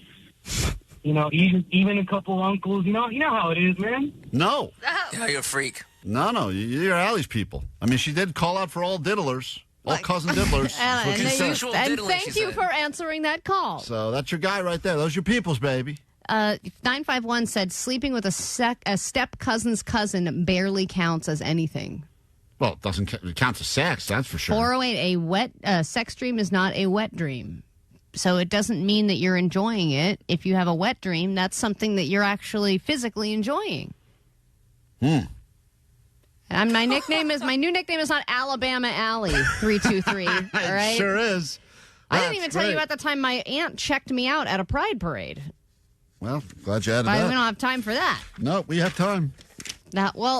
This was many years ago, and I was at a pride parade, and I was on the grass area with some friends, and we were all just talking, and then my aunt walked up to me, and she was like, "Oh my God, From far away, I was looking across and I was like, ooh, that girl looks kind of hot. Maybe I should go say hi. And she walked over and it was her niece. And then she was like, oh, well, I can't hit on you. And then Why? she told me, and I was like, this is awkward. This has been more story time with Alabama Alley. Well, clearly we're all a hot family, so we just can't resist each other. Ugh. Right? Give me just a family of Ellina Abovians. Give me the. No, you're not. Give me the number of your cousin. Don't you? No, I'm not calling my cousin. Well, you should tell her. She's at work. She's busy. So you call her up and you say, just want to let you know I had a weird dream about you. No, I don't want to do that. That's part of the box of shame. Come on. That's how you get over the box of shame. Yeah. No, I'm not calling her.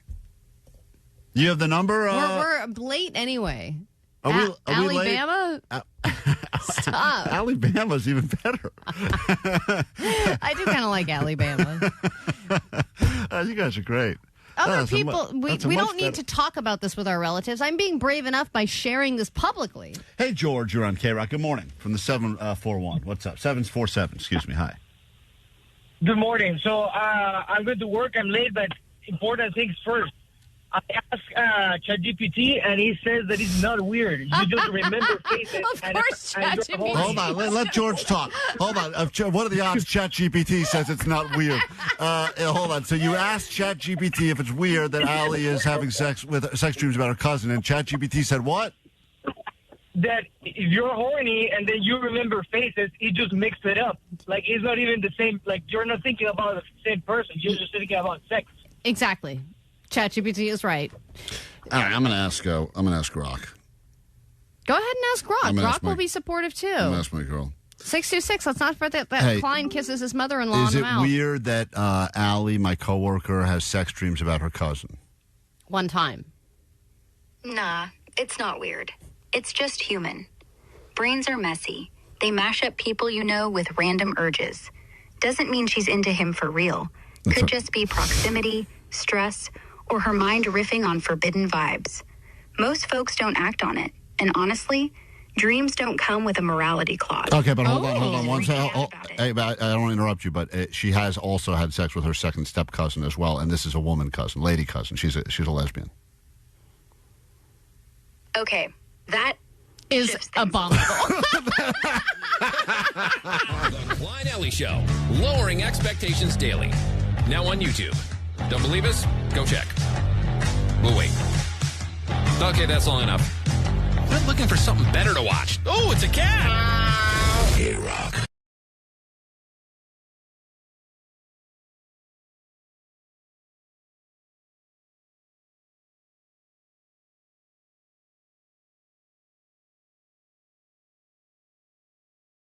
Klein Alley Show. 106.7 KROQ FM in HD Pasadena, Los Angeles, Orange County. The Sonic Pulse of Los Angeles. This is the world famous K-Rock. I don't know. Welcome to a brand new hour of K-Rock goodness. It is Klein Alley's show, just after 10 o'clock on a Friday morning here. KROQ. If you need us, phones, text line 800-520-1067. Final chance this hour to get yourself some tickets to tomorrow's Fanatics Flag Football Classic. Tom Brady and many others will be there at BMO Stadium. And we get you in this hour so you have something to do tomorrow. Also, Postmaster Johnny made it his mission to try to save the post office. You know, they're running out of money. We did learn yesterday that they believe they only have enough money to survive another year, because no one's buying stamps anymore, and raising the price of a stamp a couple of cents every few years is not enough to keep the post office afloat. They don't depend on tax dollars. They depend on the price of stamps and service fees to stay afloat. So Postmaster Johnny went into a few different post offices yesterday to try to pitch them some other ideas that they could use to start making some money. And, you know, who better to pitch them ideas than the modern-day postmaster? So it was a very uncomfortable, weird conversation that took place with quite a few different people at different post offices, and we'll get into that. Here's just a tease, Allie. And do you think these ideas Johnny brought were good or bad, if you had to guess? You know, I think that they are going to be good. You want to rethink that answer? I just think that some of them are so simplistic that they could end up being genius in a weird way. Because Johnny, even when his intros that he makes, they're so simple that they're kind of catchy.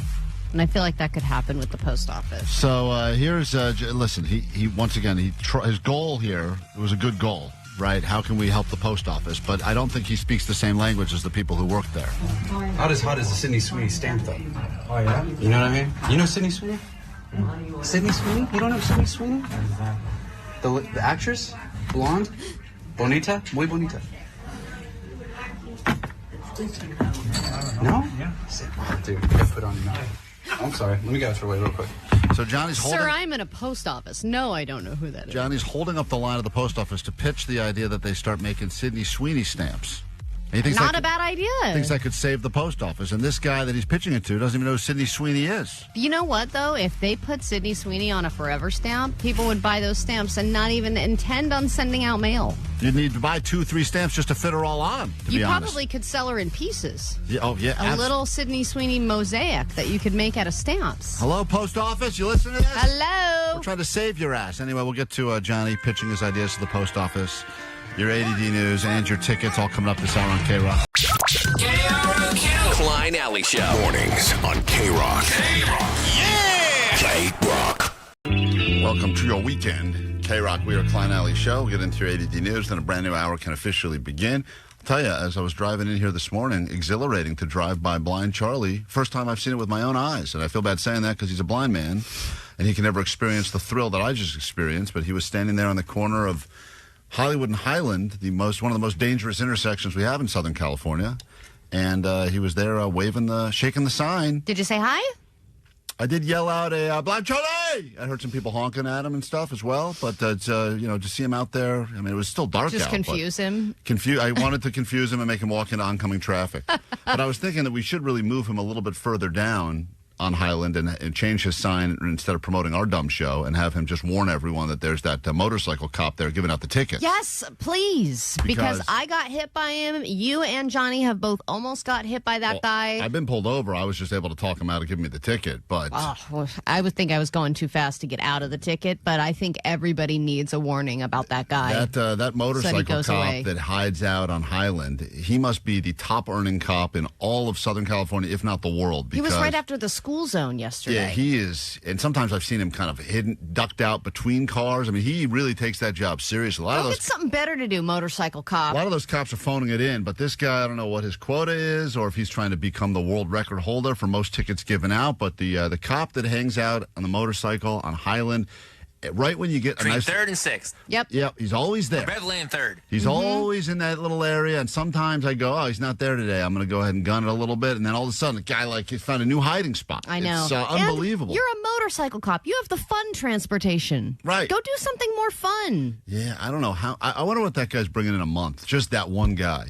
We should book him as a guest. Get him for an AMA. Someone get pulled over so we can book him. The AMA with the cop that gave me a ticket. If we all get pulled over next week, we can just each work in one question, and we put them all together. We have enough for an interview. But that guy. Let's do it. But I think that Blind Charlie, maybe, I know your signs say listen to Klein Alley Show, and we greatly appreciate it. You're probably listening to this right now live, but I think maybe we may have to move you down, because how great would it be if we, right in front of the motorcycle cop trying to bust people, we have a blind guy holding up a sign cop that says, ahead. Hidden cop ahead, slow down. Douche cop. We would save... we would save regular commuters, I would imagine, hundreds of thousands of dollars a month. And that would win me over. Or we just change the timing of the lights so you don't have to speed. Well, that would be more difficult, Jake. We're just a couple. Can't write all that on a sign. Just a sign. couple of normies. Let's get into your news now, then a brand new hour of the show can officially begin. Grab your Adderall. It's time for ADD News. So again, this is moving fast. The proclamation has been signed. It is no longer Cesar Chavez Day, at least in L.A., and I'm still amazed at how fast this is happening. I'm also curious if the same thing happened to an old white dude, if any of this would be happening quickly. But Mayor Bass signed the proclamation locally to change Cesar Chavez Day to Farm Workers Day, in California, as a state, has already begun the process. They've already introduced a bill that would change the name to Farm Workers Day. So this is, you think about how slow things are in the government. I mean, we're still in a partial shutdown and all this stuff, and how it's so difficult for them to make any decisions. But when something actually needs to get done and everybody agrees, things move so fast, and you're like, wow. It's like any construction job where it's supposed to take a day, but it takes 6 months. But when it actually takes a day, you're like, this is how fast things could go. It's funny because I'm looking at potholes that have been there for years. Yes. Unfilled still. And I go, that seems crazy, because they know about them. They've been reported, but they just don't have the time to fill them. And yet if you prioritize something, wow, look what happens if you apply yourself. If only that pothole had raped some people. They would have filled that up real quick. But sadly, it's just sitting Some there. minors. Yeah, can these potholes start raping minors so they can fix them Charlie, immediately? get a sign. Yeah, this is crazy. So there are, I also think when it comes to renaming schools and streets, I hope we can rename them with another prominent, like L.A. Latino legend or something like that, and not just go back to like Washington, Jefferson. Right. You know what I mean? Like, I just hope it's replaced still with that culture in mind and not just going back to like the old white guy well. So there are a lot of old-timey hobbies that have been coming back as people try to go back to simpler times. Men are sewing, women are crocheting, people are birding, going back to reading, regular reading, and now Mahjong is back. It's not just your grandmother anymore. Millennials and Gen Zers are now embracing the 200-year-old game, Mahjong. Meghan Markle hosts a Mahjong game night with friends, as seen on her Netflix show. You're trying to complete one of those sets. Why not? I'll take it. Remind me not to watch that show. I know. I mean, I don't really playing need Mahjong. I have heard, listen, that used to be something that my mother-in-law would get into, and I would always hear her talk about it, and I'd be like, you guys play for money? And she would say, yeah. And I was like, oh, that's cool. But then I found out it was like quarters. It was like never anything that really mattered. Yeah, my grandma played bridge, and it was a penny a point or something like that. It was always very small time. Well, but you could gamble on it. I'm into it. I like it, and I have heard... But it's baby gambling. It's like bingo. It's like the bingo ladies of the world. You know, you just want something minor to invest your time in, and then you feel like there's a little bit of skill involved, and, you know, it's a good time. I've never played Mahjong, but I heard it's fun. There's like tiles, and there's something there. I always thought it's just matching tiles, so it's like this one looks like this one. They cancel each other out, and you take it. It seems pretty simple, but I think there's a lot of strategy involved. Yeah. Well, Jake, it's for you to say that. You're at the stupid... You're playing Magic the Gathering. It's the most complex game in the world, dude. So you're going to make fun of you're going to make fun of people that are playing tiles, and meanwhile you're putting down a centaur that has a horn, There's no centaur. Hornswoggle or whatever the hell you're doing. No hornswoggle. It's a bunch of math and kick-ass art. What's the last card you played? Last card I played? Quantum Riddler. Okay. Oh, no, Psychic Frog. That's a good card, man. Great. Yes. I got to go. How many of these cards are also shirts that you have? All of them. Definitely. I wish I had a Psychic Frog shirt. That art is sick. All right, Costco knows the value of perfect timing. They are coming out with their first standalone gas station in L.A. The details of it are even more exciting. Listen to this. It's like gas porn. 20 fueling dispensers. That's hot. 2 pumps. 2 pump stations at each place for a total of 40 pumps. The gas station is so big that it'll replace an entire old Bed Bath & Beyond. Oh, nice. This one's in Mission Viejo, but who knows? We could have more. My only request is that Costco, please accept the digital card. As far as I know, it's still just the physical card at the Costco swipe pump. the card, You got to yeah. swipe the Costco. And I, half the time when I drive by a Costco gas station, I'm like, oh, no. I want to fill up, but I don't have the card. Also, if people are not card ready, they should be banned for a year because there's a lot of people that are not card ready. And you know how that thing is. There's always a long-ass line. And it's hard to kind of get out of line once right. you're in line. Once you're in, you're committed to it. Yeah, and I've been in line before, and I start the line, and then like 5 or 10 minutes in, I realize I have forgotten the card. Yeah. And I have to sit there in line and go through the whole process without filling out. I'm going to give you a free idea, Costco, and you know I'm a big fan of yours. You move one of your sample stations from inside the store to the people waiting for gas. Who could use Just to make everything take longer. No, it wouldn't take longer. Who could use a sample more? And what would be more enticing for someone that's sitting there waiting in line? All of a sudden, you got a little sampler. Maybe put them on roller skates, old school style. And I want them to still have the ones with the oven. Yeah. And I want her to have the hairnet. Roll around. And everything. Come with your window. Yeah, like a sign.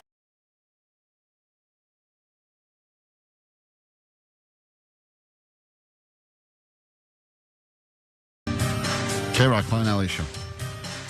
Post office has been around a long-ass time. Most people don't really get anything in the mail of any value anymore. It's usually bills and stuff you don't want to get, and then a bunch of junk. Dude, no matter how many times I click paperless, yeah, they'll still send you they stuff. send me so much paper. Right. Just stop sending it to me. I just got this email. I'm not going to read this. The only cool stuff I ever get was stuff that is still going to the people that lived there before me. That's the only time something cool arrives. I'm like, oh, man, that was the previous tenant. My favorite are the ones that come in and they're addressed to resident. You feel good about yourself. I feel special when that happens. That's me. I'm a resident. I remember I closed an account with a credit card company recently, and I had a 2-cent balance, and they said, we're going to send you a check. You probably cashed it too, El Cheapo. Hell yeah, I did. Rip that up. But I was like, how much money was wasted just sending me 2 cents in the mail? Most of the postal employees that Johnny spoke to yesterday gave him answers like this. I don't know. I don't know how we would push that up the ladder because the decisions aren't made locally, right? Mm-hmm. They're not made like each post office do it for themselves. Probably like through Congress and stuff like that. Yeah, we would have to. Yeah, Congress. They're the ones that are determining what things can happen at the post office. That's right. So Johnny was there at a postal office. He went to a few different ones, a couple branches. Johnny, how many post offices you go to yesterday to pitch your ideas? I hit about 3. And was this the most post office visits you've ever done in your life? I went to more post offices than I'd like to admit. So Here he is yesterday pitching some ideas to try to save the post office who claims they're going to be out of money in less than a year if things don't change. Hey, I was watching the news this morning, and I heard your postmaster, David Steiner, say you guys are running out of cash by the end of next year, or projected to.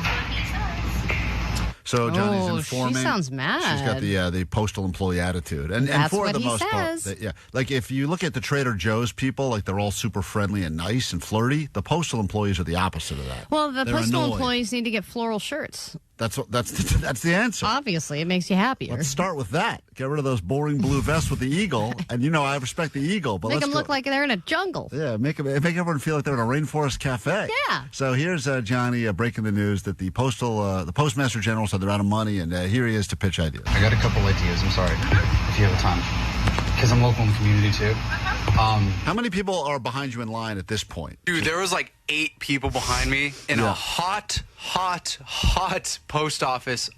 Like it was annoyingly hot. Yeah, they don't believe in air conditioning. They're definitely saving money on that. Well, they probably can't afford it. They got to pump in the smell of stale farts in there constantly. That's the official smell of the post office. Spend money on that. Yeah, that's where they're spending all their money. I was thinking, what if we did kind of like a kickback kind of like thing, like a cookout, like my uncle makes tri-tip, and we just have him hook it up and like serve Modelo's and stuff. So the idea is they've got great parking lots, good space there. They're not using it well. Why don't you open it up to a kickback with some tri-tip? Yep, my uncle makes a good tri-tip too. How would this generate money? People. I mean, if you go to a post office and you see a dude out there shirtless, like grilling up some tri-tip, you're like, damn, I got to go to that post office and I'm going to buy a plate. It's funny. There's a few liquor stores in the Valley that will have like a weekend barbecue. They'll do like Handy's will do that, and Hardee's, a couple of different. So good. Those places are great. And like I will oftentimes see the smoke. It'll be like my bat signal. I'll go over. And then I'll end up going and buying stuff in the liquor store that I wasn't necessarily going to buy, but then I'll also leave with a giant turkey leg or some brisket. Yeah, and so when you work. walk by anything sizzling, it just puts you in a good mood. So you put a guy like Johnny's uncle doing tri-tip in the parking lot. Someone's like, that guy's doing brisket. Might as well go in there and buy some stamps while I'm here. That's great. And I do have to mail a package. Johnny, you know what? It's stupid, but I kind of like it. Yeah, you think your uncle would be Told open ya? to doing some tri-tip in the parking lot? Oh, yeah, he does it in weirder places, too. All right, great. Or maybe even like, like stamps, because I know stamps is like your guys' like biggest thing, right? Funding and stuff. So I was like, what if we got Cindy Sweeney stamps? Stamps can't be someone that is alive. They have to be deceased. They gotta be dead? That's a dumb rule. They should change that rule because I think that's hurting them. You're absolutely right. There's celebrities of the moment, and they're stuck with this whole have to be dead to be on a stamp. Yeah, I know. The animals, too. The animals have to be dead. They all have to be dead. They got to kill them. They want to put a kitten on a stamp. They got to kill a cat. It's stupid, but they do it. They stick by their rules. But think about that. You're right. If they did like, I don't know who the big, who's the hot band right now or the hot, I don't know. What's my kid into? Gracie Abrams? No, definitely. Taylor Swift stamps? Nah, but there's always one of the moment. I don't know who's the... Oh, Sabrina Carpenter stamps. Yeah, like any of those things that like all of a sudden now people like, I got to get it. It's limited. Cat's Eye, that's a big one my kids are into now. Okay. They would care about that. Mr. Beast stamps? Right, Mr. Beast. He's not dead. You don't have to kill him to put him on a stamp. Just do a limited edition run of stamps. Can we? Who's that Bachelorette that just beat up the guy? Oh, yeah. What's her name? The punchy girl. The punchy girl. Put her on the stamp. People can punch it. People will love that thing. But I think there are so many more creative things they can do with stamps. Of course. So you scratch and stuff. I mean, everything. You're screwed. You got to wait for people to die off. You get rid of the rule. By the Johnny's way, right. Chuck Norris stamps. Those should be coming soon. Totally. That's why we have the Betty White sample of us this year. Who? Betty White. Oh, so he's pitching Sydney Sweeney, and she's going, we've got Betty White stamps right here. Which I wanted to buy those. I understand. But those sell out too quickly. Don't make enough of them. But let's, Allie, I know you think she's the best, but Sydney Sweeney's a little easier on the eyes. Well, Sydney Sweeney would be more trendy. More lickable than the Betty White stamp for sure. Oh. Yeah, you have to. That is the one term that of stamps you have to be. They got to be dead. Okay. Well, that's one of the post office. Get rid of it. Change that rule. No one's going to care. If you're gasping for air and you're about to go out of business, just change that rule. Yeah, seriously. We're going full live people on Bring the stamp. post office on a stamp. They're gonna be dead. Yeah, they're going to get their own stamp. But do you have like a email or somebody I could send ideas to? Or? You know how offensive that is to ask someone at the post office if they have email, Johnny? This is what's killing them, yeah, dude. I didn't think about that, actually. You go in there, you tell this woman you guys are out of money, which means she's going to be out of a job, and then you go, by the way, give me an email. Can I bypass this inconvenient mode of communication and email somebody about this? Do you have an AI chatbot? Go to our main office because this is just a retail window. We don't have any of our supervisors here. Okay. I'll write down the address for you. Yeah, thank you. Oh, they love addresses there. Talk to them. Talk to the supervisors. I'll give you a more inconvenient way to get in contact. Yeah. Drive to another location. So there you go. What do you understand what she is saying? We have no supervisors here. None. You have to go to the one office that has supervisors. Right. Why are they all in one location? Crazy ass system. Move them around. It's right? just a building of a bunch I of heard it and I supervisors. was like, there's no way we're running out of cash. Like, why do you say we are running out of cash? Do you consider yourself an employee now? I like to think that I contribute to the post office's business because they send who me bills. do we and owe stuff. money to? Who do we owe money to? Johnny's asking. Awesome. Thank you so much. Appreciate your time. How'd you find the one cute girl working for the USPS, by the way? She actually was kind of nice and flirty I with feel like you. everyone else is like, can I help you?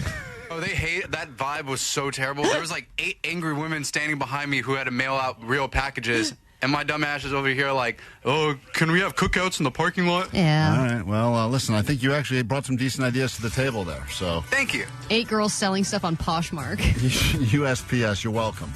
Let's go ahead and enjoy this viral meme song right now on KROQ. KROQ. Klein Alley Show. Mornings on K-Rock. K-Rock. Yeah! K-Rock. Before we get into takeaways and your weekend song, someone needs our help before the weekend can officially begin. This is almost like a speed round petty claims court. Listen to this deal that's going on, and if you are someone that is in a relationship and you're watching shows together, or you have a show that you watch together, you've probably dealt with this similar situation. Sweet movies, Cripple Cody. My wife and I are beefing, and I want you guys to settle it. So we started watching a show, The Pit, last week. Well, specifically, she started watching it. She watched the first couple episodes, and then I kind of jumped in and started watching it with her, and then I watched the next 4 or 5 episodes with her. So I'm like, cool, we're into this show. I got caught up on everything. Everything was good. Turned out she then watched the next 4 episodes, including the season finale, without me, and I'm kind of pissed. But I don't know. She claims that it's her show to begin with and that I just jumped in. I hate to say this, dude, but she's right, because she started it without you. Wow, but if somebody joins in and says, okay, I'm in on this show with you, then it becomes both of your shows. Because this has happened to us, and Katie would not continue watching. Really? If we then became... She'll get mad about it. I mean, and say this was my show. I don't know if he has a track record of jumping into shows and then jumping out. A lot of times, because I'll fall asleep watching shows, my wife will just move on episodes, and she doesn't care and I'll say whoa, how far did we get? She goes, what do you care? You're sleeping anyway. And I go, yeah, good point. But also it does feel... I would get pissed, though, if I was trying to watch something with someone and they kept falling asleep. Right. So that's why she just goes on. She just moves on without me. So I get it. That's the price I pay. We never really talked about if we were going to be watching this show together like we have with other shows. I don't know. Do I have a reason to be pissed? And whose side are you on? I guess my first question would be, at the beginning, when you first started the show, did she say, hey, I'm going to start watching The Pit? And you said, oh, go ahead. I'm not interested. And then, you heard it on the background. You thought it sounded good, so you joined in. But if you gave her the permission to start it without you, then all bets are off? I think that you've basically given away that show. That's not your show. If you started it together, I would feel very differently. Starting the show together, where you're both into it and you're both in on it together, that seems like from the beginning. What about if you can't jump ahead? What about if you're both into it from the beginning and the other person drops off? Does that That's mean free range then? Yeah, then you finish it at your own time. You can finish it without them. But do you have to finish it with their permission? No. No, they dropped off. They dropped off. They're tapped out, but also you don't have to tap out with them. I think a lot of people expect that. They go, I'm over this show, so we're over this show. You're like, whoa, I was into it. Yeah, and that is a tough thing because you have to decide, am I going to watch this on my own time, which is sometimes difficult. Like, I don't have my own time to just watch my own show. I'd say most people, realistically, you've got that community couple hours at night. And you're like, that's our time to get on the couch, avoid each other, watch shows, scroll our phone. And that's what love is about. And that's really what love is. So I'm glad we solved it. I don't know. I think she should wait for him. I mean, I feel bad because the guy's also crippled. I mean, if there's a reason to wait for him for that. Well, and that show is about saving people who are in medical distress. And now you're leaving your husband in medical distress. Yeah, I don't know what to say about this. I understand why he's angry, but you do feel violated. That show is intense. You have to watch it, too. Yeah. Anyway, I'm sorry, Cody. I got your wife's side, but Allie's got your side, so we've been no help at all. I'm on your side, Cripple Cody. Let's do some takeaways. Wow, text line is overwhelmingly, absolutely not. You never watch ahead. You don't. Basic rules. If both of you are into the show, you don't watch ahead. All right, 281, my takeaway is Allie is a left-handed gay freak. Okay, cool. That's exciting. 626. In the context of the show, that makes perfect sense. And if you don't know what we're talking about, you should listen to more of the show, available wherever you get your podcast. And out of context, it makes sense, too. Allie is a left-handed double freak, as we learned on today. 310, if you want something done right, call a Hispanic guy. Learn that from Johnny. 626, the USPS spends special funds to pump in the smell of stale farts. That's where all the money's going. 213, LA gave the world fast food. Take that, wellness. Yeah, listen, there is the stereotype that everyone's just walking around here with red light therapy and, jabbing ourselves with Ozempic, and what is it, the shake plate now? And the shake thing. But the reality is, I didn't realize we were responsible for giving Panda Express to the world and a million other fast food places as well. Thank you, Evan Lovett, for joining us in studio today. And 626, my takeaway is shout out cousin diddlers. Shout out. What's your takeaway from today's show, Jake the Nerd? Jesus turned water into wine, but Chuck Norris turned that wine into beer. That's a beautiful tribute to the great Chuck Norris. Allie, takeaway? My takeaway is March Badness is hard to say. God, it's tricky. Doesn't roll off the tongue. Next week, Monday morning specifically, we'll announce where you'll be going to next. It's a K-Rock's Mile High Club, destination number 10. It's a K-Rock band that you will definitely want to see in a brand new international city, which I don't believe we've sent anyone to the city yet, so we'll announce that on Monday morning and get you on the standby boarding list, also get you into Netflix's A Joke, Shane Gillis and friends at the Hollywood Bowl, and much more then, I'm sure, as well. All right, let's get into the weekend, I guess, now. Let's get into the weekend song, yeah? Let's get into the weekend song. It's time for your weekend anthem. Turn this up. Shoot some video. Tag us in it. We'll see you again Monday morning. Goat Line's open for you between now and then at 844-956-GOAT. And one more special thank you to our guest of the week, Alina Abovian. I just wanted to mention one more time. What a treat and a joy. A moment of silence for Alina Abovian. For that chair that will never be the same ever again. And changed me. It was great. I didn't want to tell you what happened with Evan Lovett, but it was wild. I mean, it was... The guy wanted water, and I said, we don't have any fresh water here, but we have this half-drunk bottle from Alina Abovian. He was like, great. Great. I'll finish it. It was unbelievable. She's really, the best. most people would be like, oh, no, I'll get my own. Anyway, Alina Abovian, thanks for coming by this week. All right, goodbye. You want to do it the easy way or the hard way? Great workout. Great exercise. Monday, Tuesday. No one cares about Wednesday. Thursday. Forget that noise. Are you ready for the weekend? Are you ready for the rear end? Frolicking with the cows. Are you ready for the rear end? Monday, Tuesday, Wednesday, trash. Thursday, Friday, forget about that. Friday, Saturday, where it's at. It's Sunday, sleeping in, eating bread. Walker told me I had AIDS. I don't know. Hit the beach or hit the mall. Go out with friends, do nothing at all. Sleep in, watch movies, read books. Anything goes, just take a look. Are you ready for the weekend? Yeah. Are you ready for the rear end? Go. Are you ready for the weekend? Yeah. Are you ready for the rear end? Go. Are you ready for the weekend? Yeah. Are you ready for the rear end? Go. Are you ready for the weekend? Yeah.